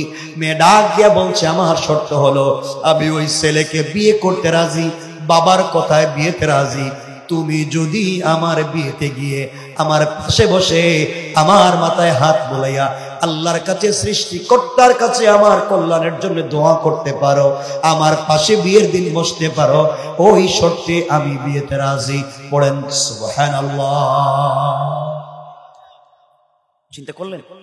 ফাতেমা বলছেন, বলো কি? আমি মুসলিম, তুমি ইহুদি, আর তোমার বিয়েতে আমি যাব, তোমার জন্য দোয়া করব সৃষ্টিকর্তার কাছে, আমার কারণে তো তোমার বিয়েটাই ভেঙে যেতে পারে, কারণ তোমার বাপ তো আমার বাপের নাম শুনতে পারে না। মেয়েটা বাবার কাছ থেকে নিয়ে সময় নিয়ে ফাতেমার সঙ্গে পরামর্শ করতেছে। আমাদের দেশে ডোন্ট মাইন্ড, আমি জানি না আপনাদের চাপাই না বাবুঞ্জির অবস্থা, আর আজকালকের মেয়েরা বাপ যদি বলে, মা আমি তোমার জন্য একটা ছেলে ঠিক করেছি, খুব ভালো একটা পাত্র, তুমি বিয়েতে রাজি। মেয়ে বলে, বাবা কি বলছেন আপনি? আই ডোন্ট নো, আমি তো এগুলো জানি না, কি বলেন? আমি অ্যাডাল্ট, আমি তখন আমি ম্যাচুয়ার, আমার বড় হয়েছে, আপনি কিসের? আমি তো 5 বছর আগে কাম সাইরা লইছি বল্টুর সঙ্গে। ঠিক না বলেন? আমার তো সম্পর্ক বল্টুর সঙ্গে, তুমি আবার কি বলতেছো? আমি তো আগেই এটা শেষ করে দিচ্ছি। এই হয়েছে আমাদের বোন। এগুলা কেন করতে চাও? এই পথে কেন পা বাড়াও? এটা নোংরামের পথ, এটা হারাম পথ, শান্তি নয়। এই পথ মানুষকে বিপদগামী করে জাহান্নামে নিয়ে যায়। ঠিক কিনা বলেন? কথাগুলো শুনতে পাচ্ছেন? কষ্ট হচ্ছে? আমার বন্ধুগণ, কথাগুলো দিল দিয়ে শোনেন। ফাতেমা বললেন, বোন আমি যেতে পারবো না। এক পর্যায়ে মেয়েটা বলছে, ফাতেমা, এই পৃথিবীতে তোমার কাছে যতদিন থেকে আসি তোমার মতো পুত পবিত্র আমানতদার কোন মেয়ে পাই নাই, কারণ তোমার মতো ভদ্র মেয়ে আমার জিন্দেগিতে দেখি নাই। কারণ ফাতেমা কোনোদিন কাউকে খারাপ বুদ্ধি দিতে পারে না। আর দেখবেন আমাদের দেশের 3 মহিলা যদি এক জায়গায় জমা হয়ে যায়, তাহলে আমেরিকারেও পরাজয় বরণ করাইয়া ছাড়ে। কথা বলেন, সব শেষ। 3 জন এখানে হয়েছে মানে সব খায় ফেলেছে। কত দুনিয়ার যে গল্প আছে, সব ঠিক করে দেয়। আমি বলতেছি না যে একত্রিত হবে না, হবে, কিন্তু খারাপ কথা, সমালোচনা, গীবত, শিকায়াত করা যাবে। কথায় কথা চলে আসছে, 1 মিনিটে কথাটা বলে দিই। আমাদের পরিবার আজকে নোংরা। আমাদের পরিবার থেকে শাহজালাল, শাহপরান, জুনাইদ বাগদাদি, আব্দুল কাদের জিলানী, মুঈনুদ্দিন চিশতি, এইভাবে আল্লাহর ওলিরা আজকালকে আমাদের মেয়েদের মায়েদের ঘর থেকে জন্ম নেয় না। আজকালকে আমাদের মায়েদের ঘর থেকে জন্ম নেয় কেটা? কথা বলেন। সুর, গরু সুর, ছাগল সুর, বকরি সুর, সন্ত্রাস, ডাকাত, এগুলি আজকালকে জন্ম নিতেছে। ঠিক কিনা বলেন না? এর কারণ পরিবারের ভিতরে শান্তি নেই, পরিবারের ভিতরে দিন নেই, সব আছে, পরিবারের ভিতরে শান্তি নেই, স্বামী স্ত্রীতে কোনো সম্পর্ক নাই, একজন আর একজনকে সহ্যই করতে পারে না। স্বামী স্ত্রী একই বিছানায় ঘুমায়, একজন পূর্ব দিকে মুখ দিয়া, একজন পশ্চিম দিকে মুখ দিয়া, আর মধ্যখানে ব্যারিকেড দিয়ে কুল বালিশ দিয়া, মনে হয় একজন রাশিয়া আর একজন ইউক্রেন। কথা বলেন না কেন? এগুলা ঠিক বলি নাই? এই হচ্ছে আমাদের অবস্থা। তাহলে এই পরিবারে শান্তির আশা করবেন কেন? এজন্য পরিবারকে সুন্দর করতে হবে, একজন আরেকজনকে ভালোবাসতে হবে।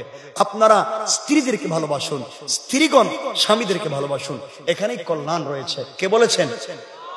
আসতে বলবেন না, জোরে বলেন, কে বলেছে?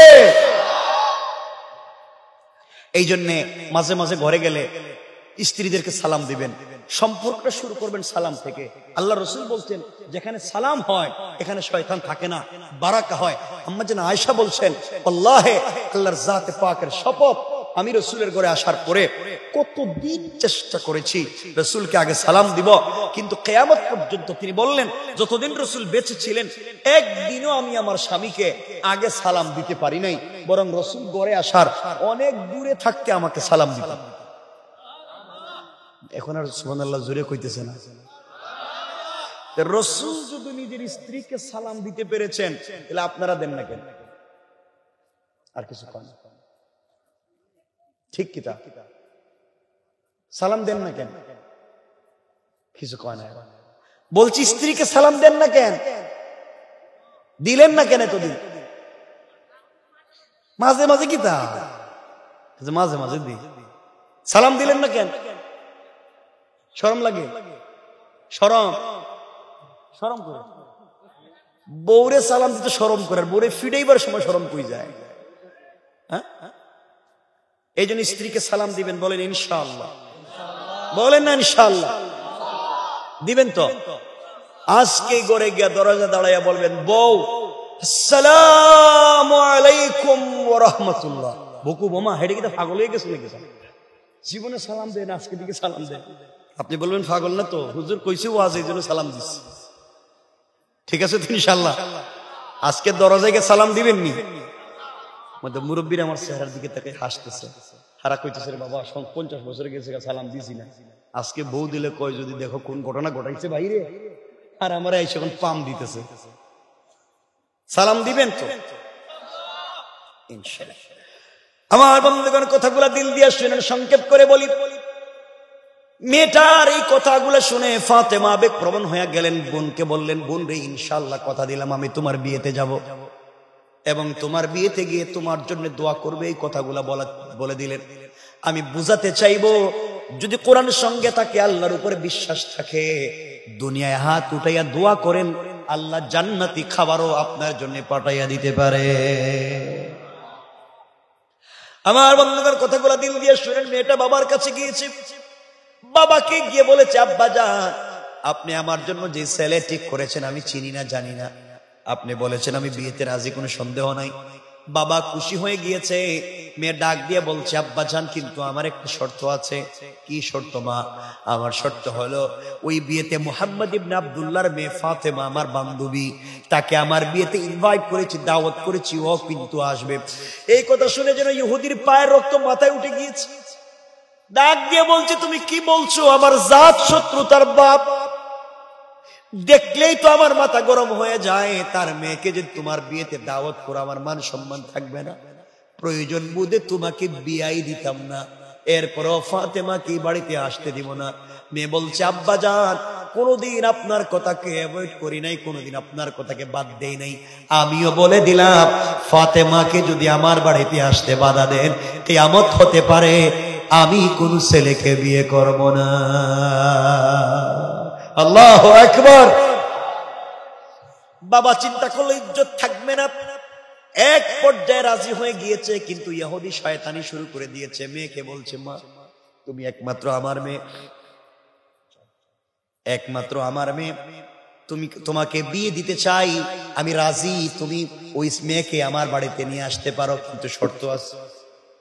ইহুদি বলছে, আমার শর্ত আছে মা। মেয়ে বলছে, বাবা তোমার শর্ত কি? ইহুদি বলতেছে, মেরে আমার বাড়িতে তোমার বিয়েতে আমি যাদেরকে ইনভাইট করেছি, ইনভাইট করবো সবাই টাকাওয়ালার ছেলে মেয়ে, কোটি টাকা দামের সম্পদ নিয়ে আসবে, অর্নামেন্ট জুয়েলারি দামি দামি কাপড় পরে আসবে। মোহাম্মদ গরিব মানুষ, তার মেয়ে আরো গরিব, জীবনে নতুন জামা কাপড় পরতে পারে নাই, ছেঁড়া কাপড় পরে চলে। সে যদি পুরাতন ছেঁড়া জামা পরে আমার বাড়িতে আসে, আমার মান সম্মান ইজ্জত থাকবে না। সুতরাং সোসাইটি মেনটেন করে আসতে হবে, সামাজিকতা চিন্তা করে আসতে হবে। ফাতেমা, যদি তোমার বিয়েতে আমার বাড়িতে আসতে হয়, অবশ্যই নতুন পোশাক পরে আসতে হবে, পুরাতন কাপড় পরে আসা যাবে না। ইহুদির চিন্তা হলো ফাতেমা নতুন কাপড়ও পাবে না, বিয়েতেও আসতে পারবে না। আর আল্লাহ বললেন, কাফেরেরা রে, তোমরা যে কৌশল করো তোমরা জানো না, তোমাদের কৌশলের চাইতে আমার আল্লাহর কৌশল আরো বড়। আমার আল্লাহ কোরআনে বলছেন, ওয়া মাকারু ওয়া মাকারাল্লাহ ওয়াল্লাহু খায়রুল মাকিরিন।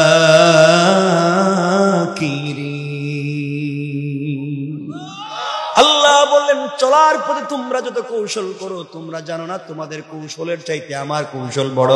ইহুদি, তুমি সিদ্ধান্ত করেছো, কৌশল করেছো ফাতেমাকে বাড়িতে আসতে দিবে না, আর আমি আল্লাহ সিদ্ধান্ত নিলাম ফাতেমাকে ওই বাড়িতে পাঠাইয়া ইজ্জত বাড়াইয়া দিব। কোন সুবহানাল্লাহ। আল্লাহ চাইলে পারবে।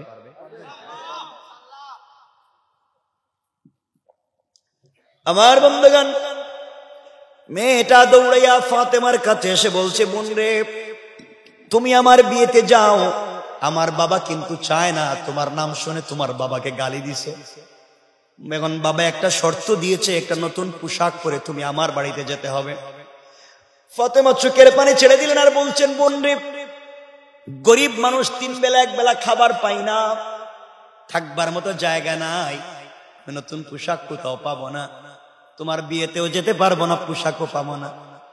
এবার মেয়েটা ফাতেমাকে জড়িয়ে বলছে, বোন রে, তুমি আমাকে বলেছো চলার পথে এই পৃথিবীতে তোমার সঙ্গে একজনের সম্পর্ক, তোমার সঙ্গে একজনের প্রেম ভালোবাসা, তুমি আমাকে বলেছো তুমি তোমার সৃষ্টিকর্তাকে মনে প্রাণে ভালোবাসো, তুমি আমাকে বলেছো সারাদিন রোজা রাখো, চিন্তা করো কখন গভীর রাত্র হবে, তার কদমে সাজদা করে তার সঙ্গে গোপনে গোপনে কথা বলবে। ফাতেমা, তুমি আমাকে বলেছো আসমান জমিন যা আছে সব তোমার রবের, তোমার সৃষ্টিকর্তা। ফাতেমা, তুমি আমাকে বলেছো তোমার রবের অনেক ক্ষমতা, অনেক পাওয়ার। সত্যি যদি তা হয়, তুমি যেই রবকে মানো, এত যদি ক্ষমতার মালিক, ফাতেমা, আমার মন বলছে তুমি যদি ওই রবের কাছে তুমি আমাকে বলছো ওই আল্লাহর কাছে কিছু চাইলে তিনি ফিরাইয়া দেয় না, আমার মন বলছে তুমি তোমার সেই সৃষ্টিকর্তা আল্লাহর কাছে যদি কাপড়ের কথা বলো, আমার মন বলছে আল্লাহ তোমাকে ফিরাইয়া দিবে না। সুবহানাল্লাহ, জুড়ে বলেন। ফাতেমা আবেগী হয়ে গেলেন, এক পর্যায়ে বলে ফেললেন, বোন রে, ইনশাআল্লাহ কথা দিলাম আমি তোমার বিয়ে বাড়িতে যাব এবং সব থেকে দামি কাপড় পরে যাব। সুবহানাল্লাহ, তো আসতে বললেন। মেয়েটা বাবার কাছে গিয়ে বলছে, আব্বা, ফাতেমা কিন্তু বিয়েতে আসবে এবং বলছে দামি কাপড় পরে আসবে। দেখছো থাকবার জায়গা নাই, পরার মতো কাপড় নাই, হ্যাঁ নাকি নতুন জামা পরে আইবো, জামা থাকলে নাই তো। কিন্তু আল্লাহ বলছেন, ইন্না কাইদাশ শাইতান কানা যায়িফা, তাদের কুটো কৌশল আল্লাহর কাছে মশা মাছির চাইতে দুর্বল। আল্লাহ চাইলে পারবেন কি পারবেন না। আগামীকালকে বিয়ে, আজকে সন্ধ্যার সময় মেয়ে এসে বলছে, সংক্ষেপ করে দিলাম, এখানে আরো অনেক কথা, বিয়ে কি বললেই হয়ে যায়? কথা কয় না, হয়ে যায়। কেনাকাটা আছে না, দাওয়াত আছে না, এই সব বাদ, ডাইরেক্ট বিয়ে। কারণ রাত্র তো 12:30 যেতেছে, আর এতগুলো ঔষধ খেয়ে বইছি, আমি তো চিন্তা করি না এই কথা বলবো। বিশ্বাস করেন, আমি আসার পরে তো ওনারা দেখছে, আমি তো শুয়ে পড়ছি, দুইটা ভাই আমাকে কত মাথা টিপে দিছে, আর এই যে ভাই এসে কতটা ওষুধ খাওয়াই দিল একসাথে। চিন্তা করেন এই কথা বলতে পারে। আল্লাহু আকবার। আল্লাহ এতক্ষণ 1.5 ঘন্টা কথা বলাইছে। কষ্ট হচ্ছে আপনাদের? আপনাদেরকে বেশি কষ্ট আর দিব না। আরো 1.5 ঘন্টা? এটা কি তারে? আমি কি তো মানুষ নাকি? তা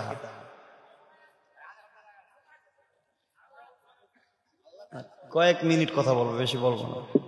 আরে বলতেছি তোরে বাবা, শুনেন না।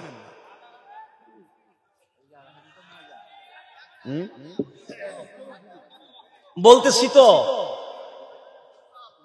আপনাদের কথা রাখছি, এর অর্থ এটা নয় আপনাদের কথা আমি রাখছি, আমার কথা আপনাদের রাখতে হবে। আমি যখন ওয়াজটা শেষ করব তখন আর বলতে পারবেন না সালাম, বলেন ইনশাআল্লাহ। এই জায়গায় আছে, এটা না মুআদা। আর হাদিসে বুখারীতে রাসূল বলছেন ওয়ালা দীনা লিমান লা আহদা লা, যারা ওয়াদা দিয়ে ওয়াদা রাখে না এদের কোনো ধর্ম নাই। এর অর্থ আমি রেখা দিলে আর কিছু কইতে পারবেন না, কেন এটা ওয়াদা। সালাক শুধু আপনারা না, আমিও সালাক আছি। আমার বন্ধুগণ কথাগুলো দিল দিয়ে শুনেন, এবার কি বলতে চাই মনোযোগ দিয়ে শুনেন, সংক্ষেপ করে দিই। মেয়েটা এসে ফাতেমাকে বলছে, বোন রে আগামীকালকে বিয়ে, তুমি কি কাপড় পেয়েছ? ফাতেমা বলছেন, বোন আমি তো ভুলেই গেছিলাম, কালকে যতর বিয়ে কাপড় তো কোনো ব্যবস্থা করি নাই। মেয়েটা কান্না করতেছে। ফাতেমা বলছেন, কান্দিস না, এখন এক রাত বাকি আছে, আমার আল্লাহ চাইলে তো এক মুহূর্তেও ব্যবস্থা করে দিতে পারেন, কোন ঠিক কিনা? মেয়ে চলে গিয়েছে ফাতেমা গভীর রজনীতে, কারণ আল্লাহ বলেছেন গোলাম যখন কোনো বিপদে পড়ে যায় তখন সে সাহায্য চাইবে সবরের মাধ্যমে, সালাতের মাধ্যমে। ওয়াস্তাইনু বিস-সাবরি ওয়াস-সালাহ, সবরের মাধ্যমে সে সাহায্য চাইবে। আল্লাহ বলছেন কি সালাতের মাধ্যমে সাহায্য চাইবে। ফাতেমা গভীর রজনীতে সিজদায় পড়ে গেলেন, আর চোখের পানি ছেড়ে, ওই যে আগে বলছিলাম সিজদায় দোয়া করতে হয়, ফাতেমা সিজদায় গিয়ে চোখের পানি ছেড়ে আল্লাহ, এই জীবনে তোমার কাছে আমি কিছু চাই নাই আল্লাহ, ফাতেমা তোমার প্রেমে পাগল হয়ে রইছে, এতদিনের ভিতরে তোমার কাছে কিছু চাইলাম না আল্লাহ, সারাদিন অপেক্ষা করি রাত্র কখন গভীর হবে, আমি তোমার কদমে সিজদায় পড়ে তোমার সঙ্গে দুটা কথা বলবো। আল্লাহ আমি যখন সালাতে সূরা ফাতিহা তেলাওয়াত করি, তুমি না আমার কথায় কথায় জবাব দিয়া দেও আল্লাহ, আজ আমি তোমার কাছে একটা জিনিসের আবদার করতে চাই।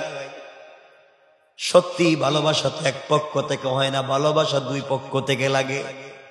আল্লাহ আমি কি একা একা তোমাকে ভালোবেসে যাব? তুমি কি আমাকে ভালোবাসো না? আজকে আমি জানতে চাই। ইহুদির মেয়ের বিয়ে বাড়িতে যেতে চাই, কিন্তু আমার যে কোনো পোশাক নাই। আজ আমি তোমার কাছে একটা কাপড়ের আবদার করলাম। আয় আল্লাহ, এই কাপড় ফাতেমার সৌন্দর্য বাড়াবার জন্য না, এই কাপড় আমার চাহিদা পুরাবার জন্য না, এই কাপড় আমার জৌলুস আনন্দ দেওয়ার জন্য না, এমন একটা কাপড়ের ব্যবস্থা করে দাও যে কাপড় পরে ইহুদির মেয়ের বিয়ে বাড়িতে যেতে চাই। ওই বাড়িতে যাওয়ার পরে ওই বাড়িতে যত মহিলারা জমা হবে তারা যেন আমার কাপড়ের দিকে তাকাইয়া কালিমা পড়ে মুসলমান হয়ে যায়। আয় আল্লাহ তাআলা, দ্বীনের দাওয়াত যেন হয়ে যায়। বাবার সঙ্গে তো বাহিরে বাহিরে গিয়ে দ্বীনের দাওয়াত দিতে পারি না, এমন একটা কাপড়ের ব্যবস্থা করে দিবা যেই কাপড় পরে ইহুদির মেয়ের বিয়ে বাড়িতে যাইব। এইভাবে চোখের পানি ছেড়ে ছেড়ে কান্না করলেন। আল্লাহ বলছেন কোরআনে কারীমের 19 নম্বর পারা 25 নম্বর সূরা সূরাল ফুরকানের 65 নম্বর আয়াতে আমার আল্লাহ বলছেন, ওয়াল্লাযীনা ইয়াকুলুনা রব্বানা সরিফ আন্না আযাব জাহান্নাম ইন্না আযাবাহা কানা গরামা। আল্লাহ বলছেন, বান্দারে সাকারাতের আগে আমার কাছে চাও, কবরে যাওয়ার আগে আমার কাছে চাও, আমি তো রব আছি, তোমার চাহিদা পূরণ করে দেব। ফাতেমা কান্না করে সালাম ফিরাইয়া মুসল্লা রেখে দিয়েছে। হঠাৎ করে তাকাইয়া দেখে ঘরের কর্নারে 2টা কাপড়ের প্যাকেট। আল্লাহু আকবার, জোরে বলেন না। কাপড়ের প্যাকেট গুলা হাতে নিয়েছে, কান্নায় ভেঙ্গে পড়েছে।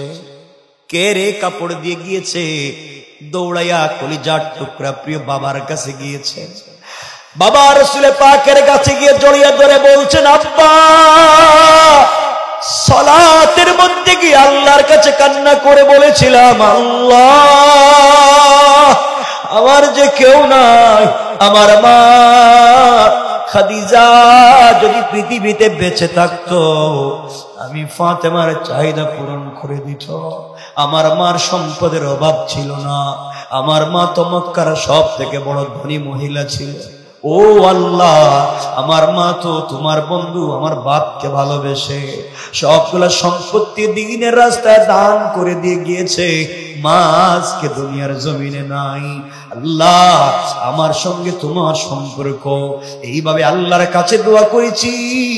বাবা কে কাপড়ের প্যাকেট রেখে গিয়েছে জানি না, আল্লাহর রাসূল কাপড়ের প্যাকেট গুলো হাতে নিলেন, একটা কাপড়ের প্যাকেট খুললেন, খুলে দেখেন একটা কাপড়ের প্যাকেটের ভিতরে একটা সালোয়ার, একটা কামিজ, আর একটা প্যাকেটের ভিতরে একটা ওড়না, অর্থাৎ তিনটা কাপড়ের সালোয়ার, কামিজ আর ওড়না।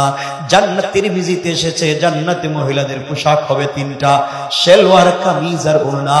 আল্লাহ রাসূল তাকিয়ে দেখে এত চমৎকার ডিজাইনের কাপড়, দুনিয়ার কোন ফ্যাক্টরির কাপড় না, ওড়নার ভিতরে এক একটা পাথর লাগানো আছে, এত দামি কাপড়। জান্নাতের মিশকে আম্বরের গ্রাম বের হচ্ছে। কে দিয়ে গেল রে? হঠাৎ করে জিবরিল আমিন সালাম দিয়ে ঘরে ঢুকলেন, ডাক দিয়া বলছেন, ইয়া রাসূলুল্লাহ, আল্লাহর পক্ষ থেকে আপনি সালাম গ্রহণ করে আপনি আপনার মেয়ে ফাতেমাকে চিনতে পারছেননি? এই ভাঙ্গা ঘরে থেকে খেয়ে না খেয়ে আল্লাহর সঙ্গে এমন সম্পর্ক করেছে, আল্লাহর কাছে কাপড়ের আবদার করছে। আল্লাহ তাআলা আমি জিবরিল আমিনকে দিয়া জান্নাত থেকে পূর্ণাঙ্গ একটা ড্রেস, তিনটা কাপড় আল্লাহ পাঠাইয়া দিয়েছে। সুবহানাল্লাহ, জোরে বলেন। এত চমৎকার কাপড়। জান্নাতি মহিলাদের কাপড়ের দাম কত বলবার মতো সময় নাই। শুধুমাত্র জান্নাতি মহিলাদের উড়নায় যে পাথরের টুকরা রয়েছে, আল্লাহ রাসূল বলছেন, আরশ, কুরসি, লৌহ কলম, জান্নাত, জাহান্নাম যা আছে আসমান জমিনে সব যদি বিক্রি করে দেওয়া হয়, জান্নাতি মহিলার ওড়নার মধ্যে স্টোন পাথরের যে টুকরা থাকবে, গ্লাসের টুকরা, ওই টুকরার দাম পর্যন্ত হবে না। আমার বান্দাগান, আল্লাহর রাসূল বলছেন, মারে আমার বাঙ্গা ঘরে থেকে আল্লাহর সঙ্গে তোমার এমন সম্পর্ক, আমি বাবা খুশি হয়ে গিয়েছি। ও মা, তুমি ওই কাপড় পরে আগামীকালকে ইহুদির মেয়ের বিয়ে বাড়িতে যাইবা, পর্দার সঙ্গে যাইবা। কারণ আল্লাহর রাসূল ভালো করে বুঝতে পেরেছেন, মহিলারা যেদিন নতুন পোশাক পরে ওদিন কিন্তু পর্দা করে। পর্দা করে? নতুন পোশাক পরে যে বিয়েতে যায় পর্দা করে? পর্দা করে না। এর জন্য এখানে অনেক লম্বা, আর লম্বা আলোচনা, ওটা বাদ দিয়ে দিলাম।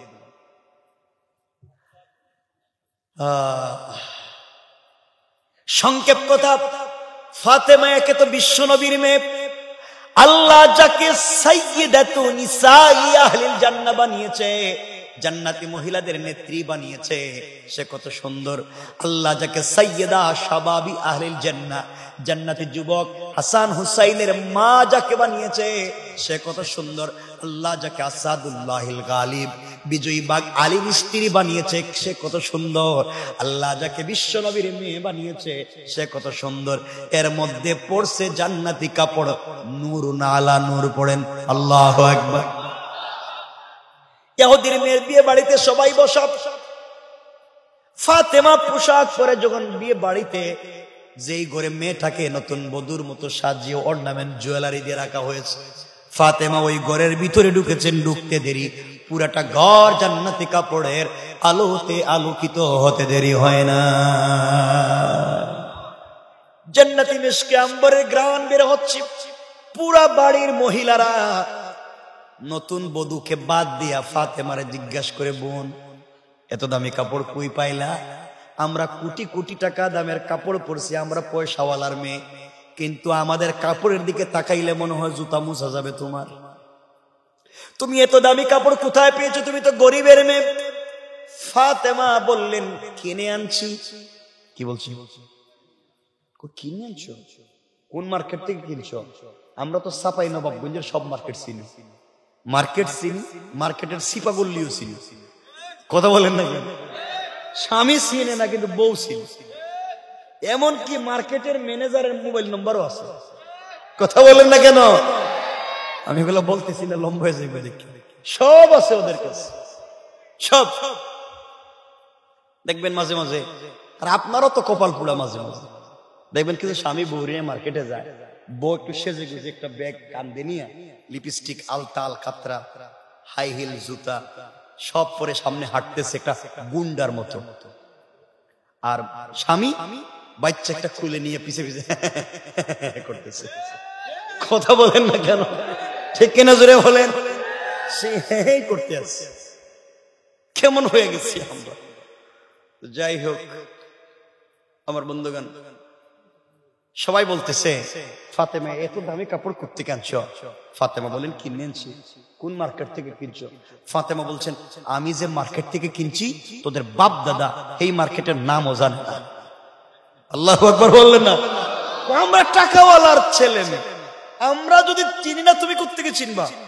আমি যে মার্কেট থেকে কাপড় কিনছি, এই মার্কেট চিনা দূরের কথা, এই দোকান চিনা দূরের কথা, এই মার্কেটের রাস্তাও তোমরা চিনবা না। এটা ভিআইপি রাস্তা, এটা আমার মতো ভিআইপি মানুষের জন্য।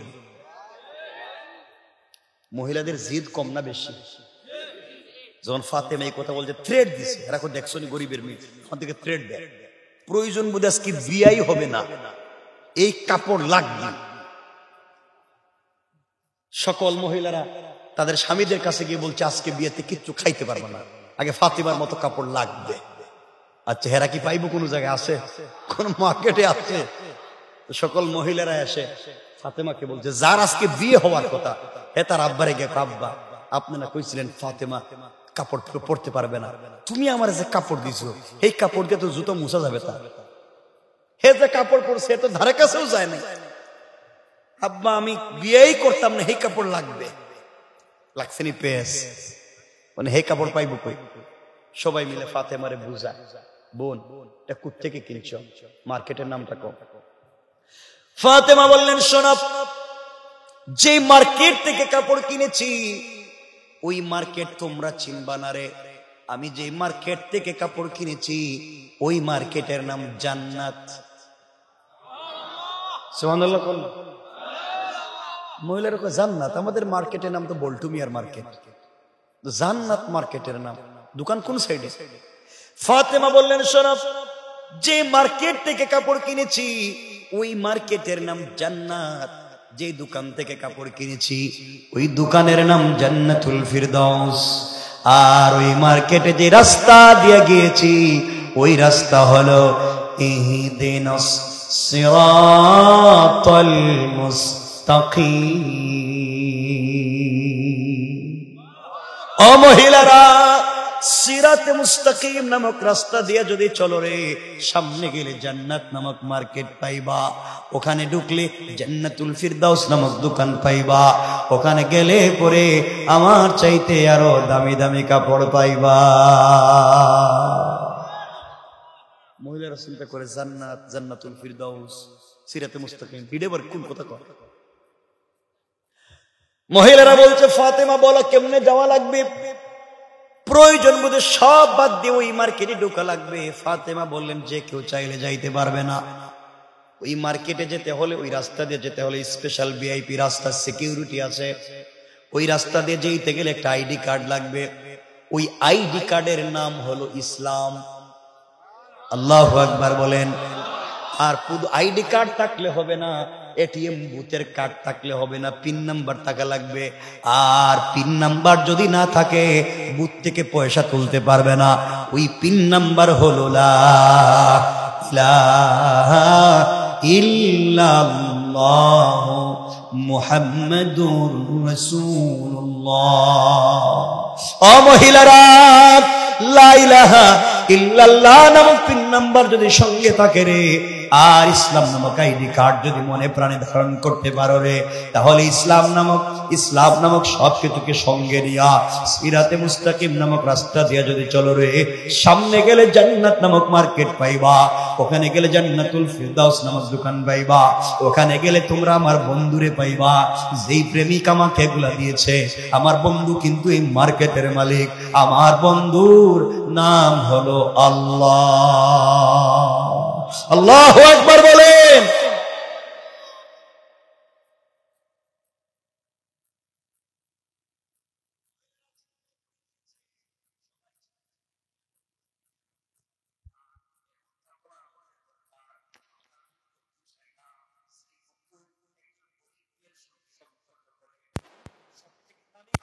পারে আমরাও সেই বন্ধুর কাছে যেতে চাই। লম্বা কথা সংক্ষেপ করে দিলাম।